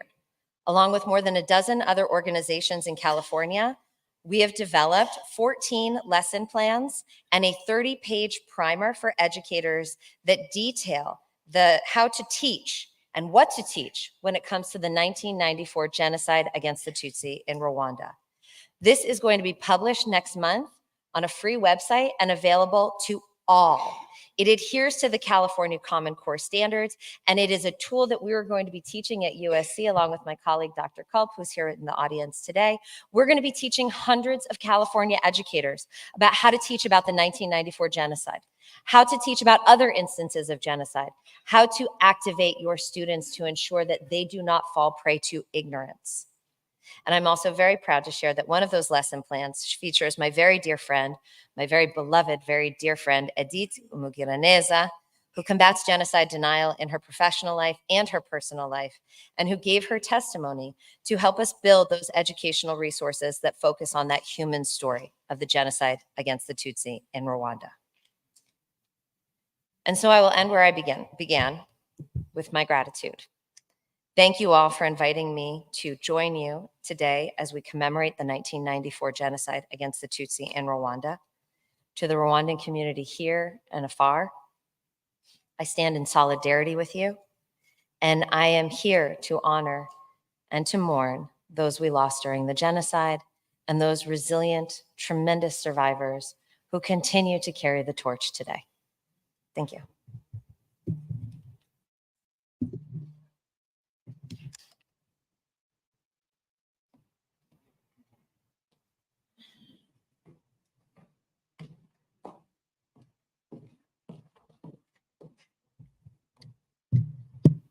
Thank you, Dr. Brown. Next, we move to our panel discussion titled 30 Years On, Preserving Memory, Education, Rebuilding the Future, and Legacy.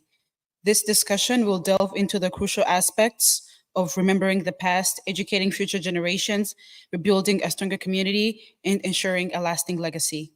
Our panelists will discuss their roles in preservation of memory, educational impact, rebuilding efforts, and archival work. Please join me in welcoming our esteemed panelists to the stage.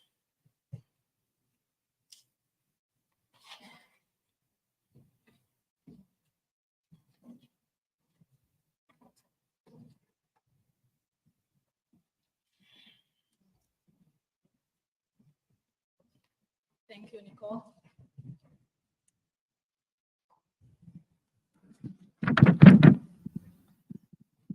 Good morning. Again, thank you very much for having us this morning. As Nicole mentioned, we are going to reflect on 30 years of surviving and living in resilience post-genocide against the Tutsi in Rwanda. With me today, I have 4 individuals who are here to talk to us. And I'm gonna just quickly ask them to tell us who they are. Let me start from Jean Bosco, coming towards me. Can you tell us briefly, who are you? You remain seated, it's fine. Thank you. My name is Jean Bosco. Jean Bosco Kwibuka. I am a survivor.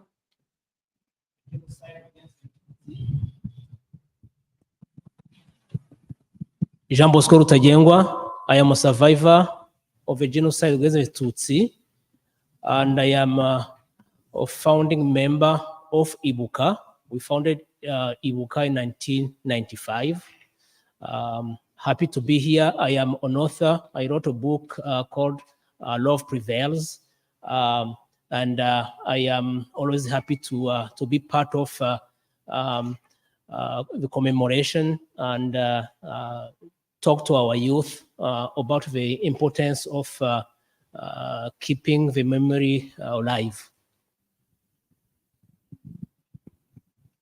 Thank you. My name is Leslie Kolb. I am the Director of Education at the USC Shoah Foundation, where we hold over 57,000 testimonies of survivors and witnesses to genocide, including testimonies from the 1994 genocide against the Tutsi in Rwanda. Happy to be here. Hello, everyone. My name is Amal Kwamaka. I am a young person, founder of one of the activities we did today, Walk to Remember. I work for the Kigali Genocide Memorial, and I've worked with Leslie before to create some of the courses that will be on the platform. And yeah, I'll be here speaking on behalf of the Kigali Genocide Memorial. Good morning. My name is Ronnie Weston. I am a first-generation American. My parents survived the Holocaust in 1938 when they fled from Vienna. I am honored to be here. I am humbled to be amongst all of you. We share a story, and I hope that I will have a little time to discuss that. I am also the author of a book for a Holocaust survivor who, unfortunately, we lost a few months ago, and her story, though, is on paper, and that's one of the things that we all shared today, is the importance of keeping those memories and those stories alive. Thank you all. As for me, I'm Yvonne Mugwaneza. I'm a genocide survivor. I currently work as a medical social worker. I'm located, I live in Texas. So today I'm going to be the moderator of this panel. I was privileged to have that role, and I'm gonna quickly jump into it. I'm gonna start with Jean Bosco, because when we think about commemoration, and right now we are talking about 30 years post-genocide, I would like to know when, as a founding member of Kwibuka, when you thought, along with the other fellows that you've worked together to found Kwibuka, what was the objective of Kwibuka at that point? And when you look back to those 30 years, do you think the objective was achieved? Thank you, Yvonne. These are very good questions. First of all, thank you, Kwibuka USA, for your invite. Madam the Ambassador, thank you for being here. And the Rwandan community of men. To go to your question, we had many objectives when we were thinking about an organization to tackle all the issues that were created by the genocide against the Tutsi. But I will cite three main objectives. One is to seek justice. Number two, to keep the memory alive. And number three, to support survivors. In terms of seeking justice, justice is not something that survivors themselves can resolve. This is a matter of countries, international organizations. But we thought we survivors had a crucial role in playing in seeking justice. And at that time, we saw that it was very difficult for the world to even acknowledge there was a genocide. It was important to have genocide survivors being witnesses to that horrible crime. We were able to organize survivors and send them to the International Crime Tribunal. We organized them to have their testimonies, and this, I believe, played a key role in the conviction of many killers. Of course, justice for genocide is not an easy thing. It's an ongoing process. Was it achieved? It's very hard to say justice in this case was achieved because of the the difficulty of judging all the people who were involved in the genocide. But as you know, there is no statute of limitation for the crime of genocide, and it should be understood it is an ongoing process. Second objective of keeping the memory alive, as you know, we are now in our 30 years of remembrance, and I am very proud that Iuka played a role in giving our loved one a sanctuary. As you know, in Rwanda, we have many memorials in each region, and we are very happy that we partnered with the government to give dignity to our people. And I was in Rwanda the past 2 weeks, and I was happy to see in every single region of the country, there are representatives of Iuka and other associations who are very much involved in the activities of remembrance. And of course, very happy to see that these members of Iuka are working with government officials to ensure that we continue to remember our loved ones. And thirdly, support to the survivors. I will very briefly say, very happy that the government put in place the Food Assistance or Rescapé du Génocide. We have been talking about this back in 1995, and the fund was created, and this fund helped many young survivors get an education. Houses were rebuilt, and economic activities were started due to that fund. But there are so many activities that have to be undertaken, especially in the areas of psychological trauma, and I believe now we understand better this issue. Back then, the word trauma was the first time we heard trauma. There were not enough resources in Rwanda to help survivors at that time. But I am happy to see that today there are so many resources that are coming in to help survivors who are experiencing traumatic disorders. Thank you for that quick update. And as we are sitting here and I'm listening to you, I realize that Ronnie Weston sitting next to me here, she is a first generation of Holocaust survivor. You did not survive the Holocaust, but you lived through the Holocaust experience of survival through your parents' experience. What do you remember, at least that you can compare to the experiences you've heard or witnessed from genocide survivors, you know, the genocide against the Tutsi in Rwanda? You know how to ask the question, huh? Okay, a little bit of context. My mother was 22, my father was 26 in Vienna, Austria in 1938. They had a wonderful life. All was normal. They had jobs. They owned a beautiful apartment. And my father went to a rally where the Chancellor of Vienna was speaking. And he came home and he told my mother, everything's going to be okay. We're just going to stay.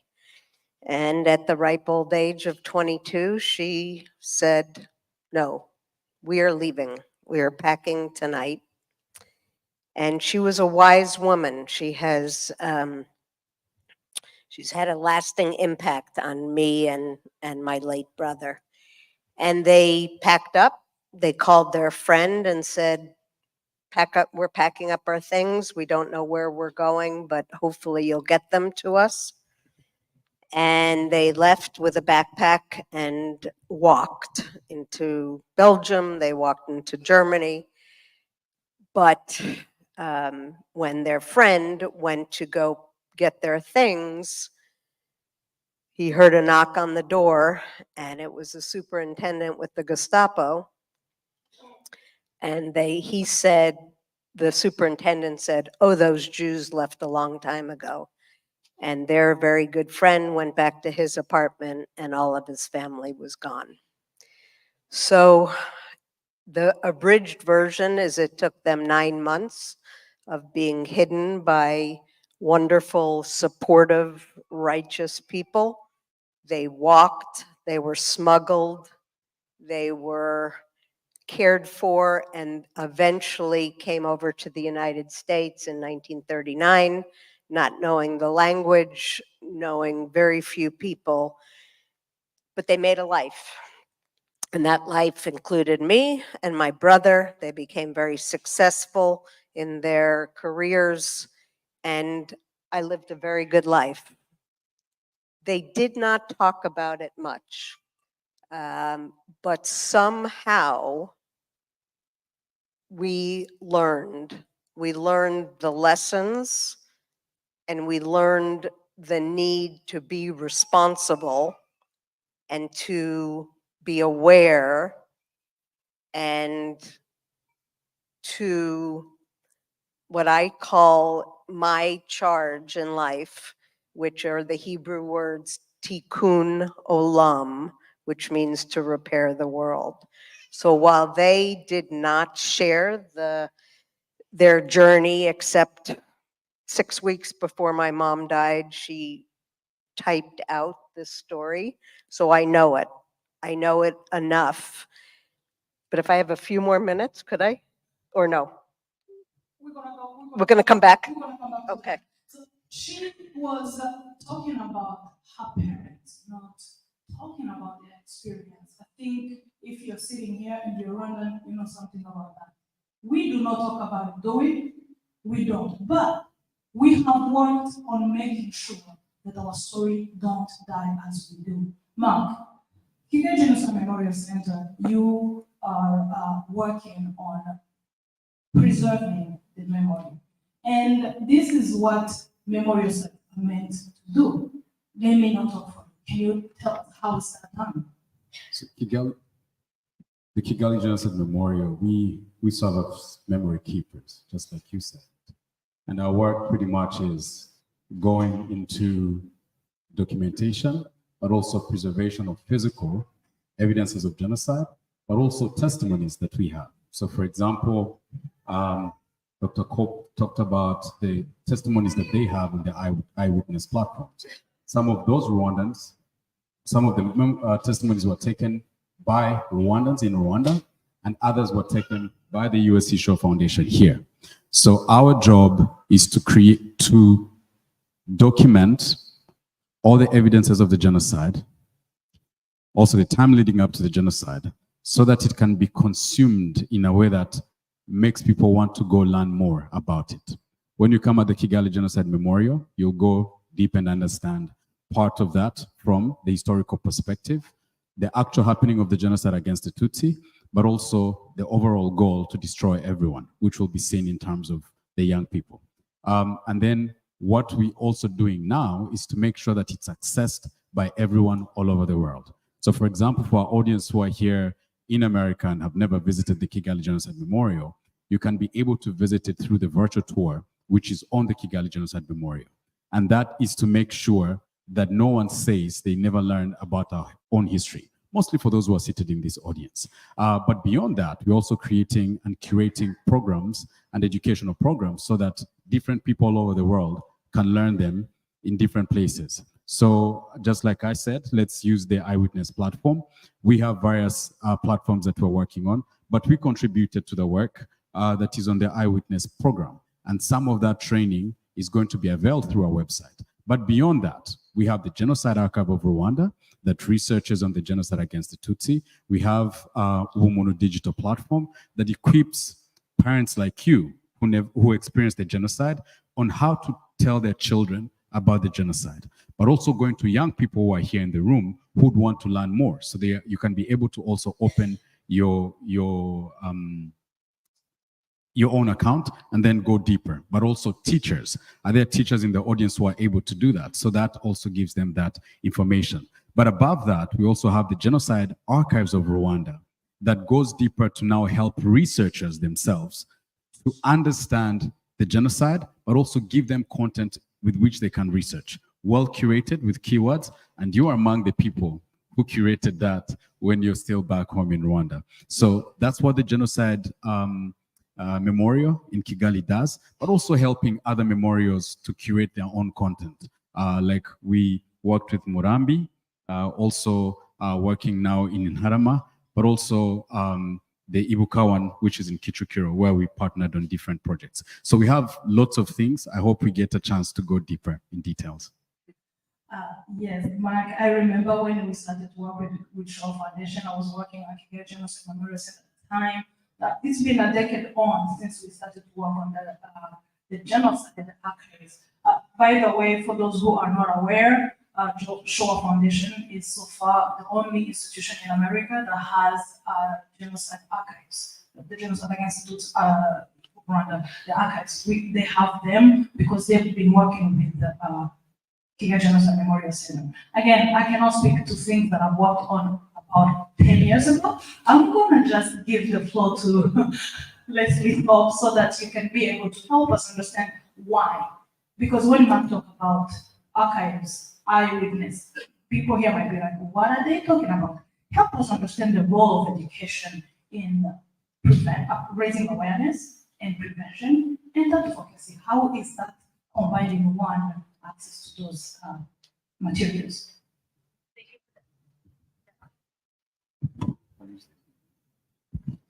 Is that on? All right. Thank you for that. I think you said that at the end. It's access, right? It's access. It's about ensuring that we can get this information out and make it available, freely available to the world and globally. And that is critical in our approach. It's foundational to how we build resources, how we develop these resources, how we partner with organizations who can help us expand the archive, expand the resources, and expand the way in which the information is shared with society. Yes, definitely through education. So educators, teachers, researchers. We're on a university campus, and that is the main component. As Mark was mentioning, the importance of contextualizing and researching. So the importance of making it accessible globally. Because we know, I think for everyone in this room, we know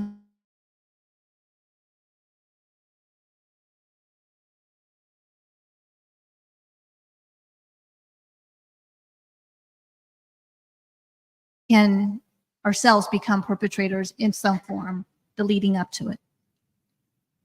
It's also important to provide this access because, as much has been mentioned with social media, something that we have been working on, the idea of protecting the facts, right? It's important to protect the facts. And how can we protect the facts if we don't provide access? If we don't provide access to these primary sources, either through personal histories, through the archives that you are also collecting. We want to bring those forward in a way that could be, again, accessed by the youngest. So we have expanded from university level, high school level, middle school level, down to primary level, to bring these stories early on so we can have those conversations and build resilience in individuals from the youngest against these tendencies to believe what's on social media, to believe the disinformation. How can we inform them more so? And so through our work, we specifically work with the testimony of survivors. And as you mentioned, yes, 10 years ago, and I will also mention that in a coincidence of time, 30 years ago, the USC Shoah Foundation was also formed. And this is where Steven Spielberg had the idea to collect testimonies from survivors of the Holocaust. It was then called Survivors of the Shoah. Because he didn't want those stories to be lost. He knew and understood then that maybe as the individuals with whom he was working with on the film Schindler's List, that there were individuals who had never told their story because they were parents, because they didn't want to share. It wasn't the time, they weren't ready. and he wanted to create a space where they could. And yes, while there had also been previous testimony collections, this was different in that his idea, his methodology was to collect full life stories. In fact, the first testimony that I watched was by a gentleman whose name is Kurt Messerschmidt. And as it turns out, he immigrated to Maine after the Holocaust. And I find it poetic for me on my end and the work that I do, that I'm here, as he is one of the inspirations as to how I was more informed about the resources that we have available. But these resources in themselves, so these are full life stories. In about 2013 is when we first brought, it was the first collection outside of the Holocaust testimonies that we brought into the archive, was testimonies of survivors and witnesses to the genocide, the 1994 genocide against the Tutsi in Rwanda. And it has been one of the more accessed set of testimonies that we have alongside with Holocaust. And we have other collections as well, Armenian genocide survivors, Cambodian, Guatemala, and we continue to expand into contemporary anti-Semitism, as we know that that is something that is on the rise as well. But in bringing these testimonies, these primary sources, is to, yes, to hear the stories of individuals, because as we even heard today, the power of those personal stories creates curiosity. It creates, and we know this through our research, our independent research that we do, it promotes curiosity to learn more for those individuals who may not know. There are individuals who know and who are compelled because of their own stories, but there are many more individuals who don't know the stories and may not know where to start. And when we know that when we engage with testimony, when we have students, academics engage with testimony, that they are then inspired, curious, and compelled to learn more.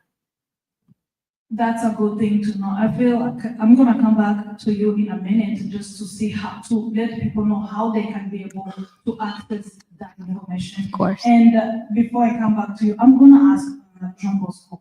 You mentioned resilience of genocide survivors, but I would like to know if you can briefly help us see what were the challenges of genocide survivors in the past 30 years, and also the achievement, because we would like to see where we are coming from to be able to know where we are going, and either what, if we need to put more effort, or if we feel like, okay, we got this, now we can maybe gradually build on what we've achieved so far. Thank you. Challenges.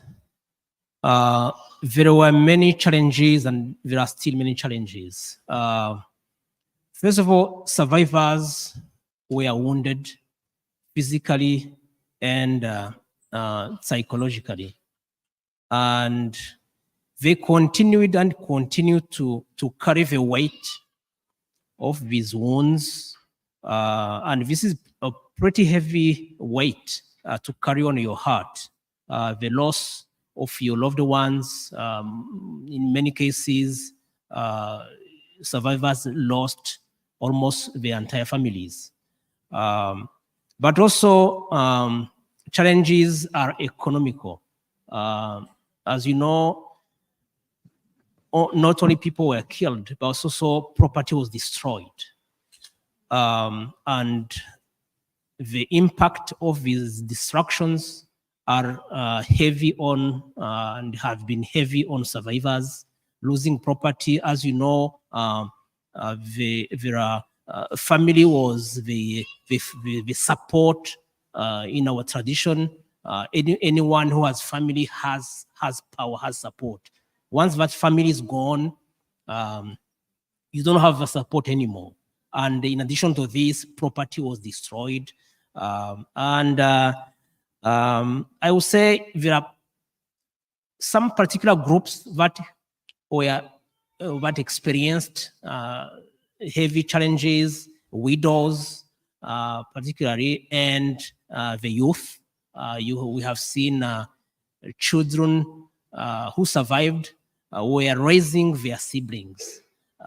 So in the past 30 years, these challenges continue to weigh on the Rwandan community in general, but on survivors in particular. Now, achievements, I would say,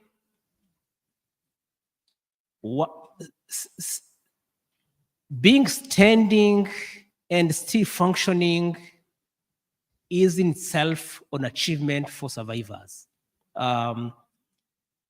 Because we have seen how resilient survivors have been.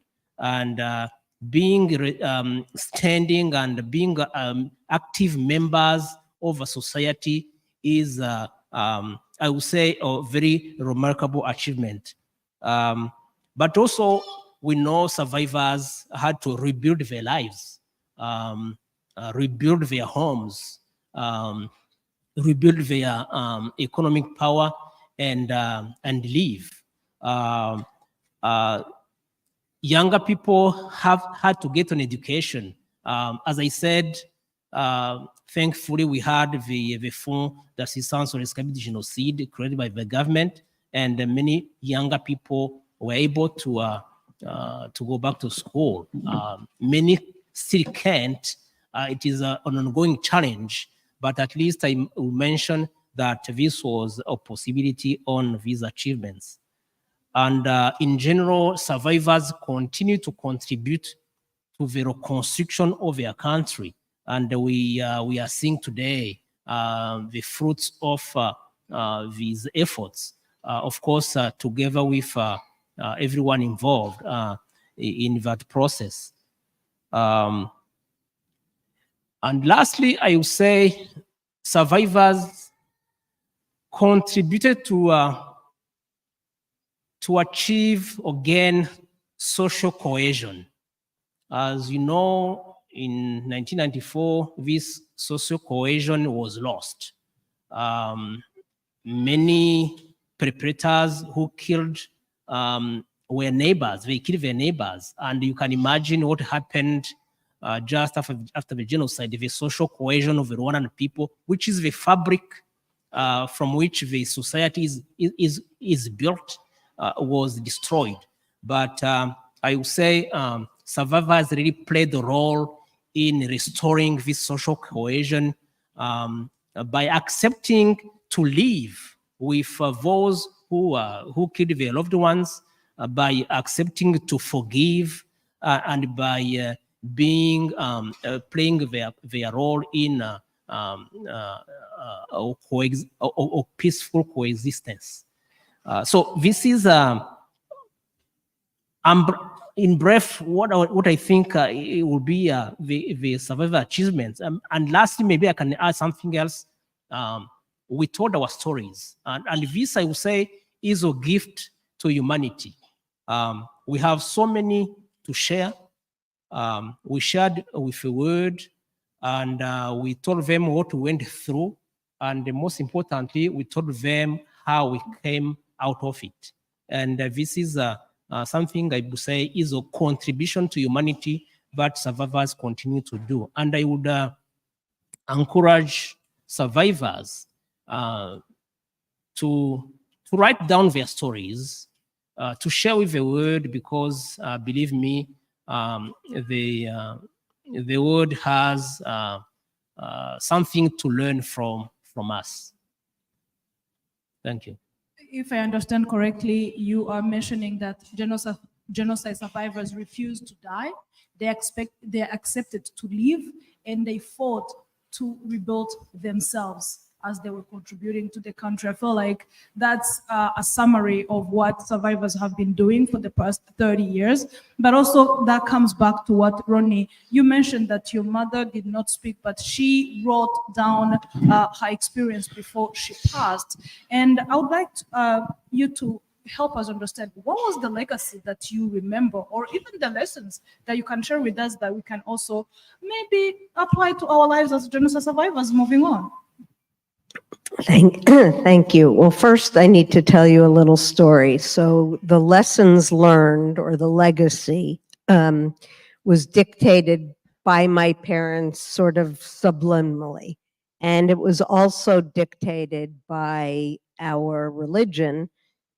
In the book of Deuteronomy, we are commanded to remember, and we are commanded to tell stories, and we are commanded to educate and inspire. And so when my mom passed, and my dad had passed shortly before that, I said, I need to do this. And so I became a member of the Florida Holocaust Museum. I chaired their fundraising committee and was responsible for an event called To Life. And as we searched for speakers, and the Holocaust Museum was not only committed to the memory of the Holocaust, but the lessons learned, we invited a young woman whose name is Jacqueline Morakatete, who's here today, who I met, I don't know, is it 15, 16, 17 years? And she was accompanied by a gentleman named David Gewurtzmyrner, may he rest in peace, and I probably did not pronounce his name correctly. But Jacqueline stood on the stage and she said, I'm young, I'm Black, English was not my native language. And he stood right next to her and he said, I'm old, I'm white, and English was not my native language, yet we share a huge story, and that is that they were victims of hatred, of genocide, of xenophobia, and together they told their stories of survival, and that has never left me, and I continue to do the work, and I just want to say that my legacy is your legacy, and our obligation is not only to commemorate, but to use this flame as our responsibility that we will persevere and that anti-Semitism and the genocide in Rwanda and other places never happens again. As she's saying, we will carry the torch. So I'm gonna conclude this panel by these two beautiful educators here. I'm calling them educators because that's what they're talking about. They're talking about how we educate the younger generation so that they are aware and make sure that we are preventing the future genocides. When I said the future is because with the Holocaust, they said never again, but here we are. Now, not in a particular order, Miss Leslie and Mark, help us just, conclude this panel, helping people understanding how is this collective of archives material is falling into raising awareness, particularly to the 1994 genocide against the Tutsi, as we are also working on its prevention. And Mark just also bring that light to the memory transmission and preservation. All right. We can't say never again if we don't know about it. And if we don't raise that awareness, that is foundational to that aim. And through our resources, through our eyewitness, as Mark was mentioning, we are able to bring these testimonies to individuals in a way that is accessible, again, accessible and thoughtful.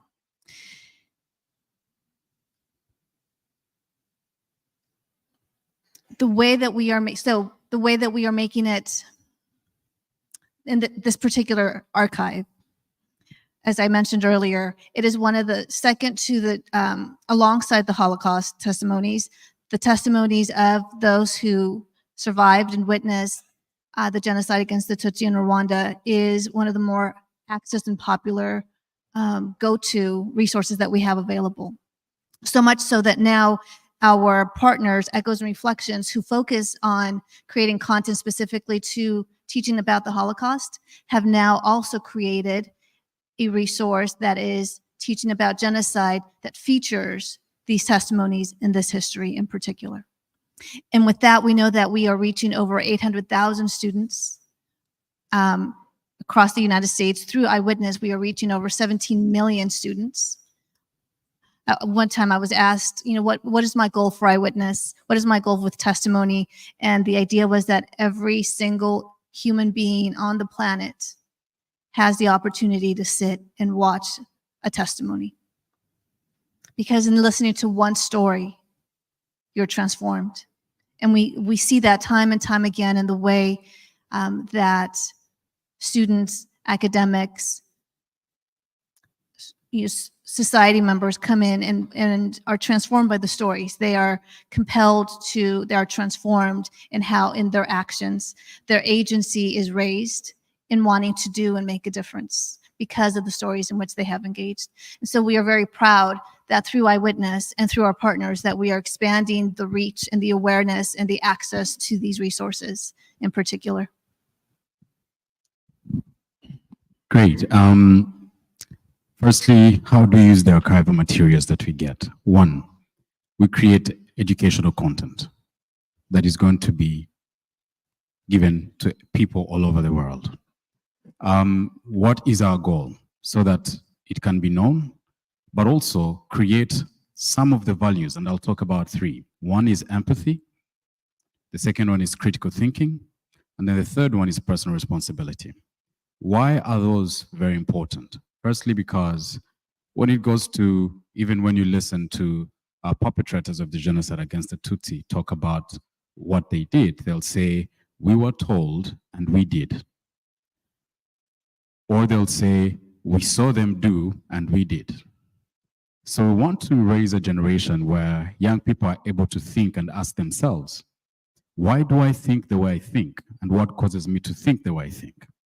And by them doing that, it's going to make them not only looking at the world as it is, but also going beyond what they see to find out, why am I fed the information that I'm being fed? And what do they want me to use it for?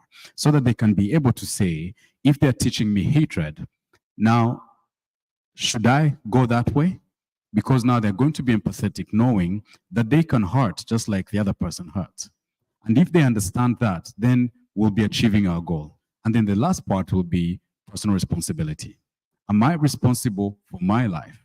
Because this is not something that I'm going to say they told me. That was said, but going forward, what am I doing as a person so that I'm not a contributor to denial, so that I'm not just a bystander, but instead I become an upstander for even people who are going through trouble. And by doing that, we become responsible not only for the information we have, but also responsible for our lives and responsible for the community within which we live. Lastly, you told me, I would have gone on, but let me, lastly, you said, what about the information that we get? Let me get the numbers that the Kigali Genocide Memorial gets per year for the foreign visitors. We get over 130,000 foreign visitors visiting the Kigali Genocide Memorial. I didn't talk about the locals, the Rwandans themselves, but also in Rwanda, we have over 262 memorials countrywide, and these memorials are visited by various people.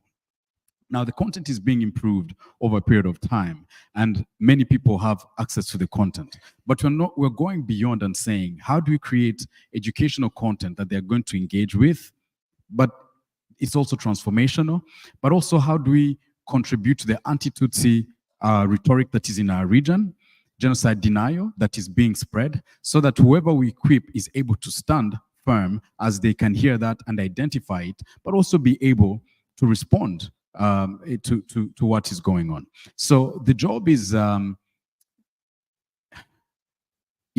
big, but with the people that we have in this room and with different websites that we have and different content. And lastly, we commission research every year, and we have over 20 Rwandan researchers, and they can partner with different people. And I can tell you that gone are the years when people spoke about Rwanda and the genocide against the Tutsi in particular, that we got foreigners to speak about it. The years we have now is that Rwandans are researching about their own history and now they are presenting it. And that is our contribution, not only to the academia, but also to the future history. But also, we don't have enough testimonies in Rwanda. We have very many survivors whom we haven't documented their testimonies. And that is a job that is going to be continuous. Thank you. As they say, knowledge is power. When you know, you can't say you didn't know. Let me thank you really very much for being here with us, for your knowledge, for your expertise, for sharing it with us. It was an honor and a privilege to be able to sit here and just listen to you. I could listen to you guys the whole day, but I'm not gonna do that because we have other stuff coming up. So thank you so much for being here with us.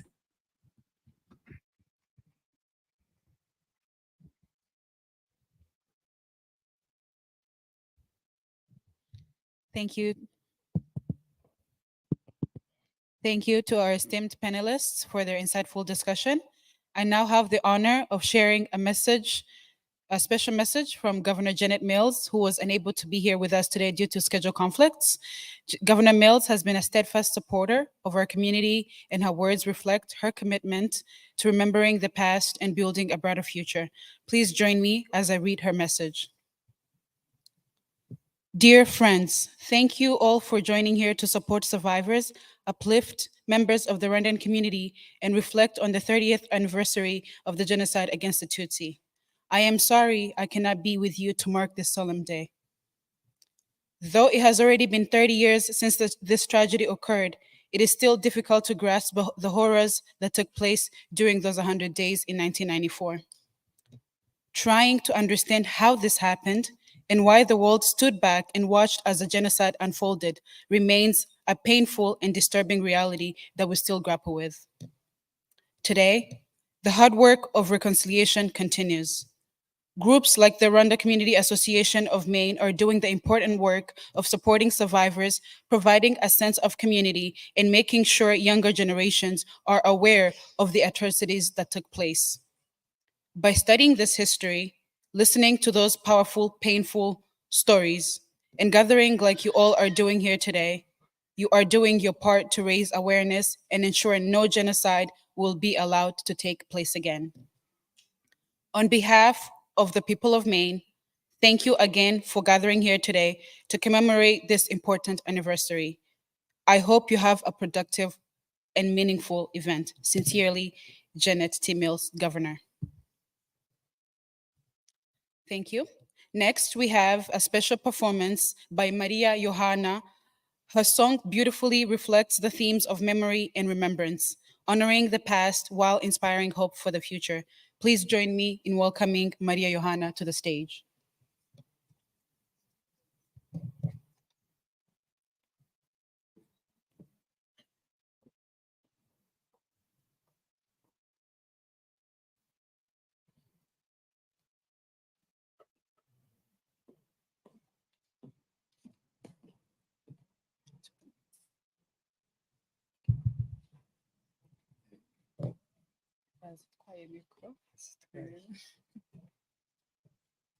Mwiriweho,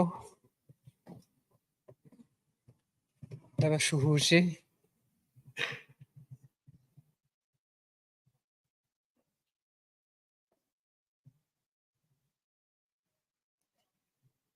Ndibwira ko cyangwa ndetse biranagaragara umunsi twawugezeho, wa munsi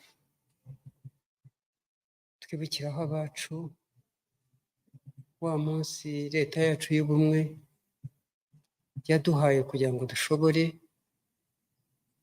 gusubiza abacu icyubahiro.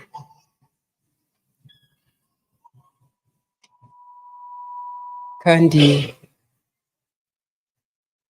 twishimiye kuza kwifatanya namwe kwibuka abacu, kubasubiza agaciro. Sinzi ukuntu umuntu yajya abivuga, niba ari ukwishima, niba ari nabyo ni amahoro, ni byiza. ntabwo tuza nimwumva tuvugamo ibintu biteye agahinda mujye mutubabarira, tuba dushaka ko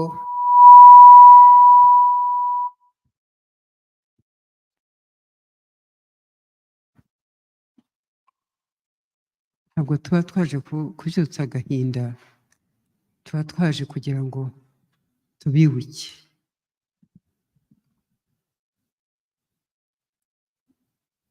Kandi turacyakomeza kuri ya minsi 100 ibagenewe.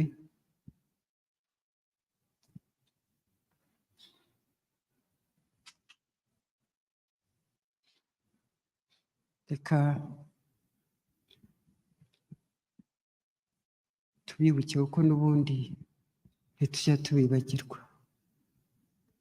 Wa munsi uba waje nta kundi.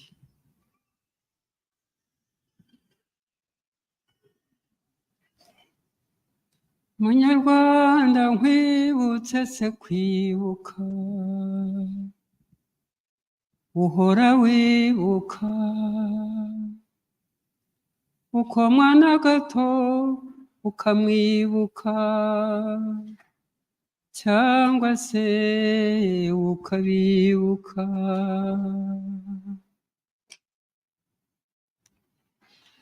Nta banga nguhishe mana ndananiwe, umutima wanjye urantegeka, nabuze imbaraga unduhure, ndacyabunamiye sindata igiti.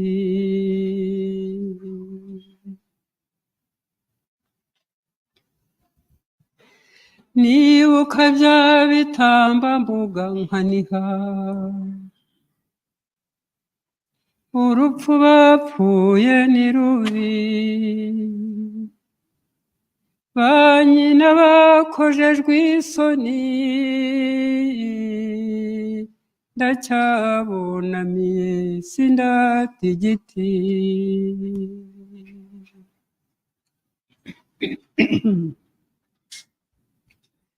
Sinkwibutsa kwibuka,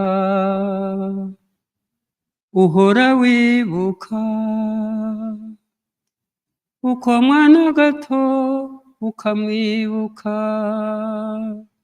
cyangwa se ukabibuka.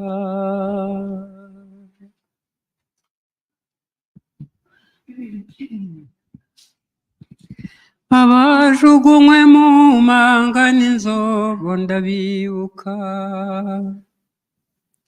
n'abashangukiye imusozi, hari n'ababuriwe irengero, ndacyabunamiye sindata igiti.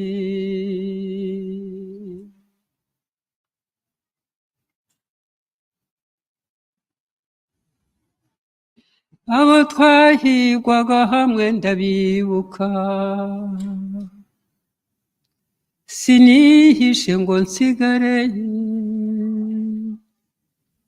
nubwo ndi igisenzegeri, ndacyabunamiye sindata igiti.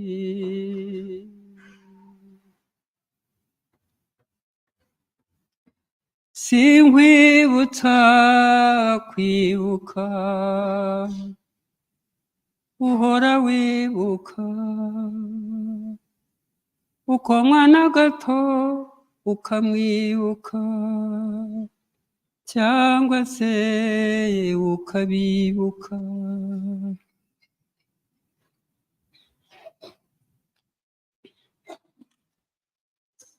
Mbese munyarwanda yibuka, igihe gishize cyo gashira, imigezi yahindutse amaraso, ndacyabunamiye sindata igiti.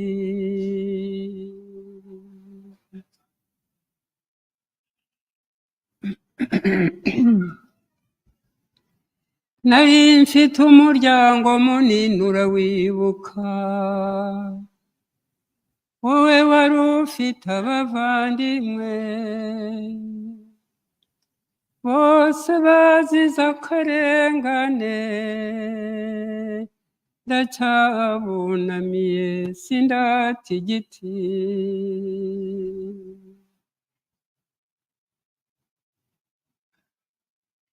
Sinkwibutsa kwibuka,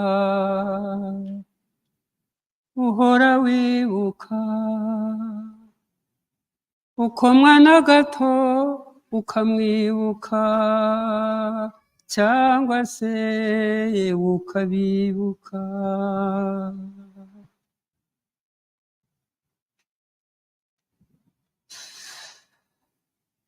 Muri twe hari urara intarama i Bugesera,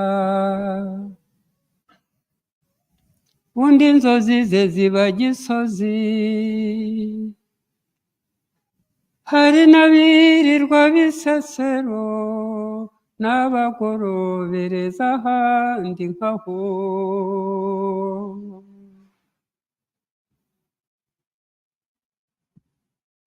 Ntawiyungira ku nzika kirazira,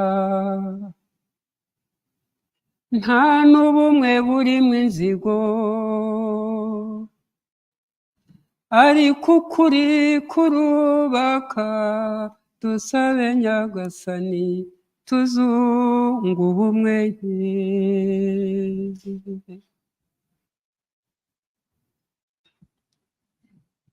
Turibeshya cyangwa ndababeshyera? Imitima yacu ihorana agahinda. Iyi minsi yo irabitwibutsa cyane, ariko kandi tugomba kwibuka twiyubaka. Twabasezeranije ko tugomba kubaho kandi turiho. Murakoze.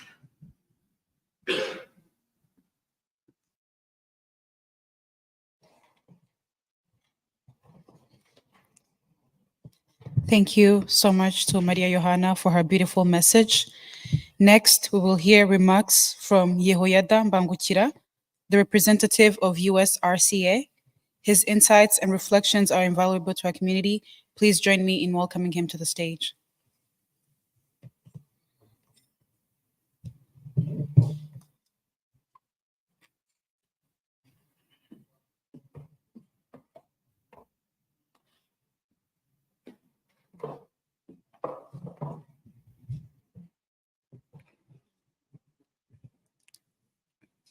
Good afternoon. I believe, is it afternoon or still morning?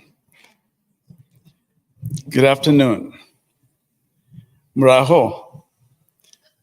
Mukomere. I have one of the greatest honors, if I could say that. I'm privileged to be the president of the Rwandans in these great United States. And it's a privilege to be called a leader of people that have such a rich history, and they still stand in spite of the atrocities of the genocide against the Tutsi of 30 years ago. As we commemorate, as we remember, I hope that we leave this place at the end of the day to be able to tell the story so that the story can remain alive for generations to come.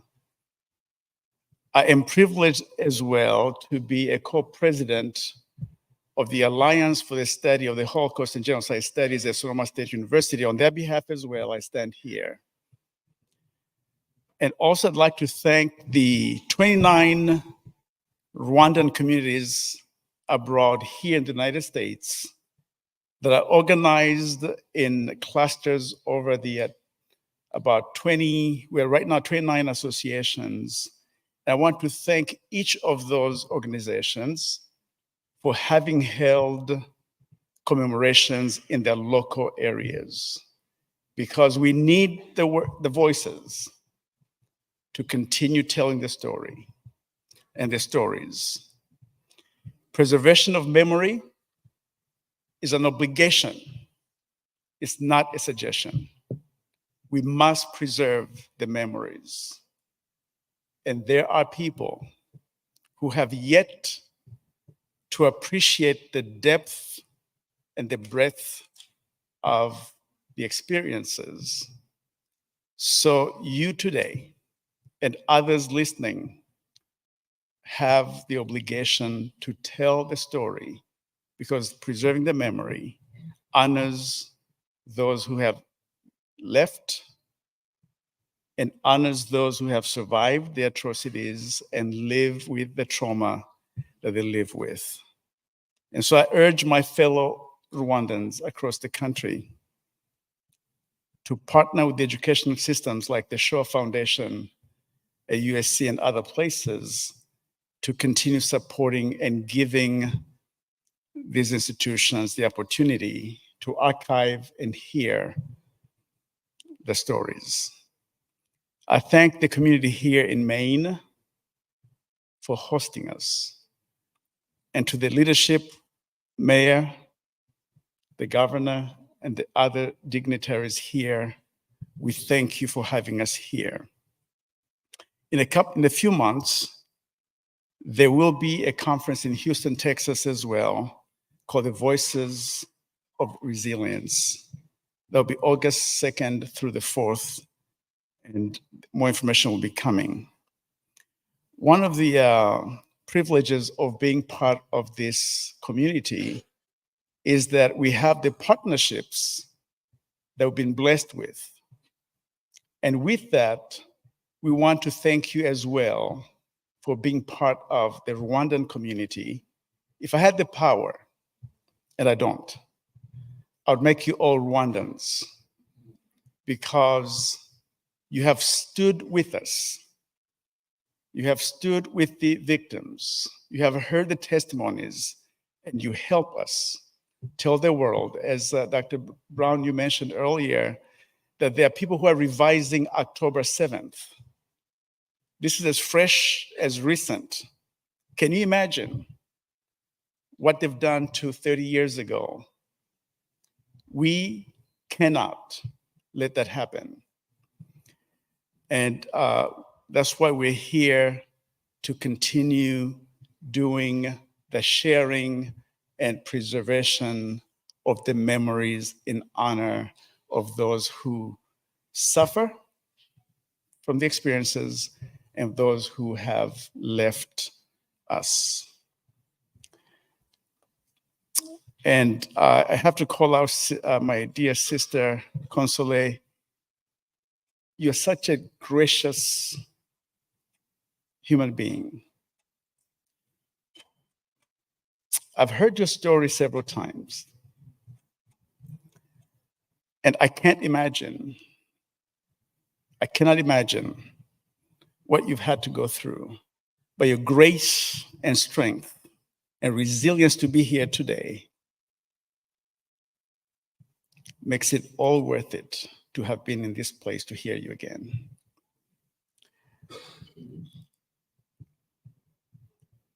I was given a very difficult task to stand before you today.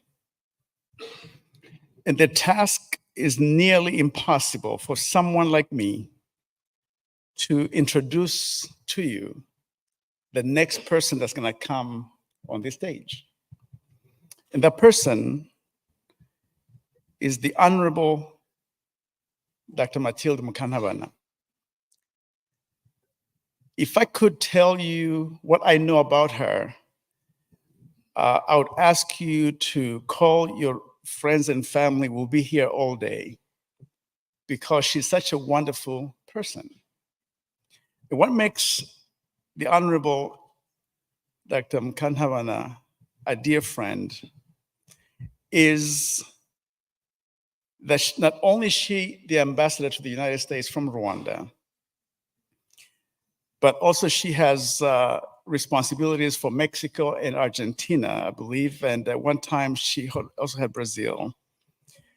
But she has been a stellar Rwandan through and through. She herself lost family members in 1994, and she stands strong as a fierce leader here in the United States, working with all the communities. By now, I think she's gone to several of these commemorations, but she's here with us today. And why is it difficult to introduce her is because I've known her for over 30 years. I'm not aging her, but I've known her about that long. But during that time, her resilience was manifest by the fact that she started a nonprofit organization to help people in Rwanda. And that organization still does the marvelous work that it does to those people. The Friends of Rwanda organization, based in California, where she used to live, still helps survivors of the genocide against the Tutsi. When I met Madam Ambassador, she was a social worker, a mother, and a tenured professor in California schools at the college in Sacramento. Dr. Ambassador, one thing that I like about her, of many things, is that she's one of those activists that cares, that loves deeply her people. Every time I've met her, after even several days, she always asks me about my children. How are they doing? How well are they doing? And she's an auntie to many people in the California area, I'm sure even where she lives now. One of the things about her is she loves life. And her love for life is because she's an activist that loves the people she serves with, the people she serves. And when you get to hear her, you'll know why, because she exemplifies the spirit of resilience by loving everyone, and she champions children and women and many people alike. Dr. Mukantabana has served on the board of the alliance that I mentioned earlier that I'm part of as well, and many other organizations that she's part of. She's a sought-after speaker to these conferences, and as a professor, she's also, I think, has had a hand in the fall events that take place at Sacramento State University, Sacramento State University, where they will have another conference this coming fall on the genocide and Holocaust studies as well. She can tell you more about that, but there will be information coming forth about that. And so, we're here in Maine, and you people in Maine, Landry and company, and the mayor, you had this sense of giving her the key to the city. Well, she says she's here. I hope you don't keep her here, because we do need her some other places. But with that, ladies and gentlemen, my time was timed to be about 5 minutes, and I've taken up the time, but the next voice you'll hear is that of Honorable Dr. Matilda Mukantabana, a friend to many and our ambassador from Rwanda today. Thank you.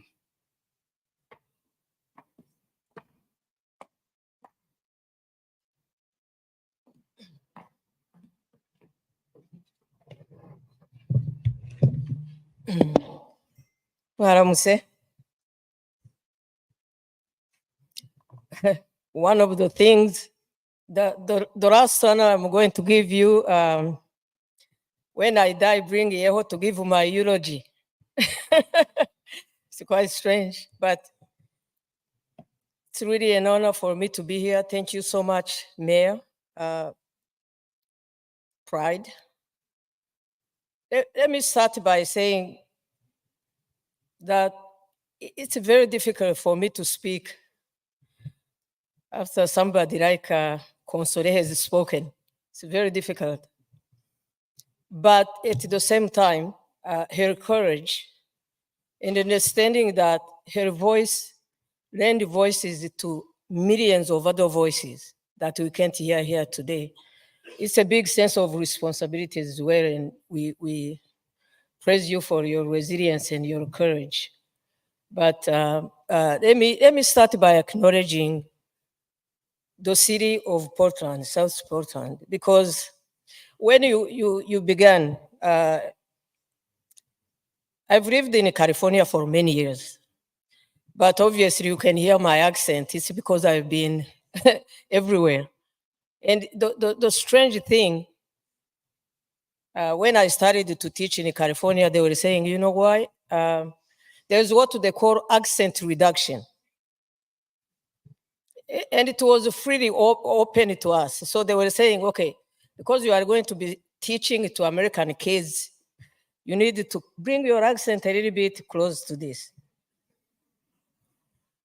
The good thing was when the governor, Schwarzenegger, was governor.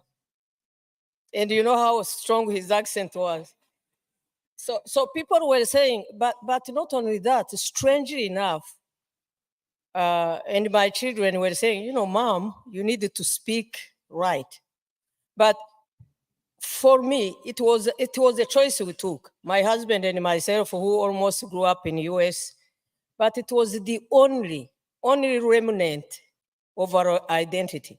So we kept the accent as something. It was like a flag you could carry wherever you were going. And I'm just, this is not the occasion to talk about accents, but the main reason I was mentioning this is the importance of places like Maine. Because we talk about our recovery as a country, we talk about what Rwanda has done, what individually or collectively we have been able to achieve. But we wouldn't have been able to do it without a place. You know, people who welcome our people. You know, people who are standing here, who are here with us. The people who can speak with authority about the things about Rwanda, because you took the time to go to Rwanda, to study the country, to be there. I would say it's even more important than what Rwandans are doing. Because we can talk about the never again. But never again will never come unless the human solidarity is strong enough to make it happen. The last speech of my President Kagame, strongly resonated with all of us because he said, the only promise I can give you as Rwandans is to never again in this country. And maybe you understand also the love and affection we have for that man. Because I want to talk briefly about Rwanda, because at one point he was saying the body of Rwanda has been tortured. What Console was saying is millions of Rwandan bodies that were tortured behind every statistics. You know, because sometimes when we say more than 1 million people, these are millions of people who are laughing, who are singing, who are like Console, who are young, who are children, who are our mothers, our brothers and sisters. These are human beings.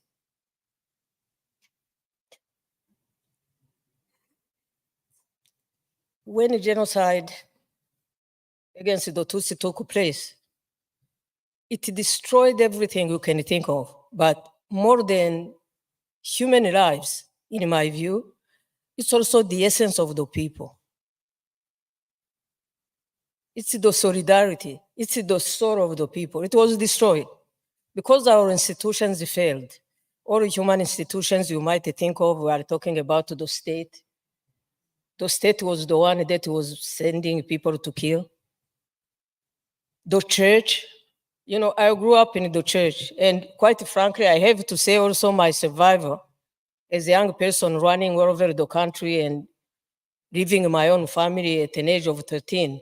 It was the church that helped me, the concepts. But the church or the institution in Rwanda betrayed that trust. The majority of the people who died in Rwanda died in the churches. So meaning that there was nothing that was left. We always talk about international community, solidarity. There was no one who was there. They are individuals. I know that Carl Wilkins was coming to speak to this audience. He was unable to come, and he's among the few who remain in Rwanda, but the international community at large, they were there, including in this country. You know, this last commemoration, we're happy to see that the delegation was led by President Clinton, who after that was able to say that he failed in Rwanda because the whole international community failed. They let Rwandans die. And then eventually the genocide was stopped by Rwandans. And the people will tell you that the people who were able to be in this room, it was because of their own, the Rwandans. If they had done just that, stopping a genocide, I remember when we were in New York and the Elie Wiesel, and you know him, he was with President Kagame on the stadium. And people were saying, this is the only president in the world in history who was able to stop a genocide. It's unprecedented. And you could have stopped there. I mean, I'm not talking about him as an individual, I'm talking about the people who were able to stop genocide in Rwanda. But that was just the beginning. It was the beginning. You can imagine what it means when you have lost hope, but also trust in anything.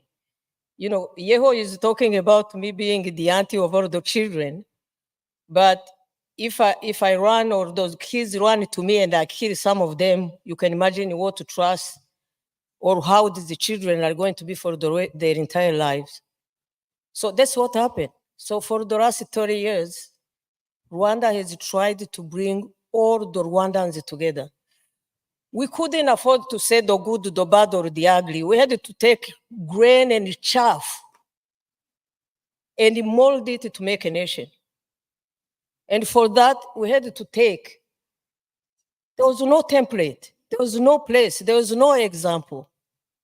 So we had to find in ourselves as Rwandans, look at the good concepts and sometimes create some. And we were able to come up with homegrown solutions to bring our people together because whatever we are talking about, we understood that unity was the first thing. Without coming, so this had to take us through the accountability mechanism of the court system, Gachacha, all the things we have done, socioeconomic initiatives that were meant to bring people together. But we had to do it together as people and put our people in the center. Whatever we were able to do, it's not an easy task. You know, we talk about reconciliation, we talk about forgiveness, all those are concepts. But how do you talk about forgiveness when you meet with somebody who has killed your people in the market? You know, those are the things that are deeply wrenching, especially for survivors. You've heard yesterday they were publishing families in all the provinces of Rwanda where the people were completely wiped out. There's no one to talk. We are just the ones here who are talking about their history and stories. You can imagine what it means. We are giving them voices, Iuka, so on and so forth. So, but we chose that. We chose to remain together, to be accountable to each other, but more importantly, to think, to imagine, and to create a country we have never seen before. So when we say we think big, that's what we are talking about in Rwanda. We have to take our society to places it has never been, with all the suffering, with the wounds, with the scars. And you are getting there. So when we say the body of Rwanda, it's the body of all the people who were victimized here in this audience. But each and every one of you can be a symbol of what Rwanda has become as a country. because our country was wounded beyond. And we were at one point really seen as a country that will never recover. We're saying it's a failed nation, or eventually it will be under the UN protectorate forever. But which UN? UN was in Rwanda when we died. So what I'm saying is it took Rwandans, and we are continuing to take our nation to the next level. And this is why Yeho, when he was saying I could give citizenship to all of you, when I say Rwandans, I'm talking about also the partnerships that are in this room, because without you, we wouldn't be able to do it, quite frankly. It's by telling this story. It's by standing together for humanity, our humanity that is beyond just our borders, that we'll be able to get there. So he also mentioned a major conference taking place. I would really like, we are going to send the link. Please sign up. It's an international conference on genocide and the Holocaust. It will take place in November. And we are starting now to get all the papers that are coming in, the abstracts. And we want the contribution, especially as much as you can. So let me thank again, because we are here because of organizations, individuals. You know, I thank Avega, I thank ILJ, I thank Kwibuka, Iuka, I mean. And then, of course, our organization in the United States of Rwandans who are sitting here. And here, especially in Maine, Landry, thank you so much for the amazing organization. But please, Mr. Mayor, Doki, I'm waiting to give you the key to Kigali, but what I can say, it's an amazing thing, but already what we have done is amazing. You know, to welcome our people, to give them another lease on life. Most of our Rwandan people, including the ones in the country now, all of us were refugees at one point or another. And there's nothing more isolating than being a refugee, because you never trust anything. Even when you have anything on your head, but it's temporary, you really don't trust anything. But to be able to find a home, and especially I've seen how our people here are doing, they are thriving in Maine. They are thriving here. It's because of you and your leadership, and we thank you for it. And I thank you for all our people who are here. For all the presenters, thank you so much. You are the ones who are solidifying what we are trying to do in a country, but also outside of the country. And what I can tell you is that we can't do it without a partnership between state, the country where the genocide took place, and all these organizations that are here. No one can do it in a vacuum. Nothing is more isolating than genocide. Usually when you die, for 2 weeks, people will come to comfort your family. They come in large numbers. They cook. You know, that's the Rwanda way, but also other places I have been to. But you can imagine during genocide, without this kind of collective engagement, collective commemoration, where we come together and you become the family that people have lost, who else is going to do it? This is why we all need to be working together and to be there for each other. So icyo nababwira abari hano turi kumwe, amarira hari menshi mu mutima, ariko n'ibindi tukanabashima ukuntu mwakomeje mukomeza kubaho, kuko kubaho nicyo cyonyine kizadufasha no kuzatsinda n'izo za jenoside. Ni twebwe turi witnesses. So murakoze cyane, kandi Imana ikomeze ibafashe.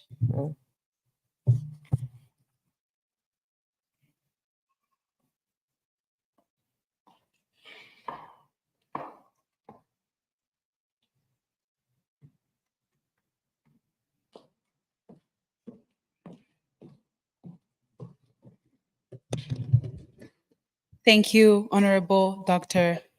Mathilde Mukantabana, the Ambassador of Rwanda to the United States, for these words of truth and reminding us that we still have a long journey ahead to commit ourselves to. Before we go to lunch, allow me to welcome our event coordinator, Marcel Mutsindahyaka, to recognize sponsors of our event whose valuable partnership and input has made this event possible. Before Marcel gets here, it has also come to my attention that we were joined by the Director of Odes and his delegation, Mr. Paul Saucier. We welcome you to our event. Thank you for your participation.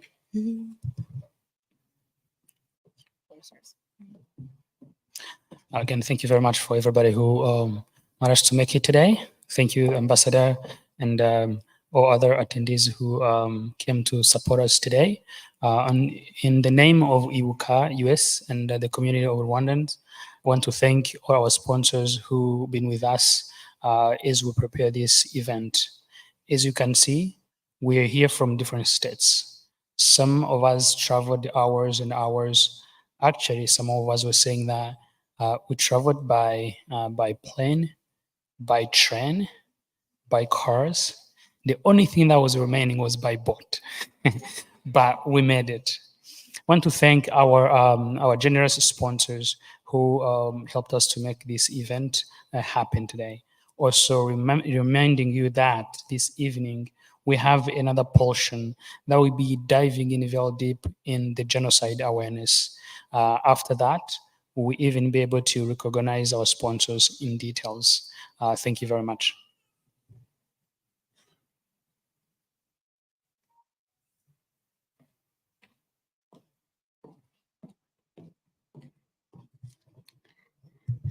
Ladies and gentlemen, we appreciate your attentiveness and participation throughout this morning's session of our event. As we conclude this part of the event, we invite you to join us for a lunch break. We have so much more in store for you this afternoon.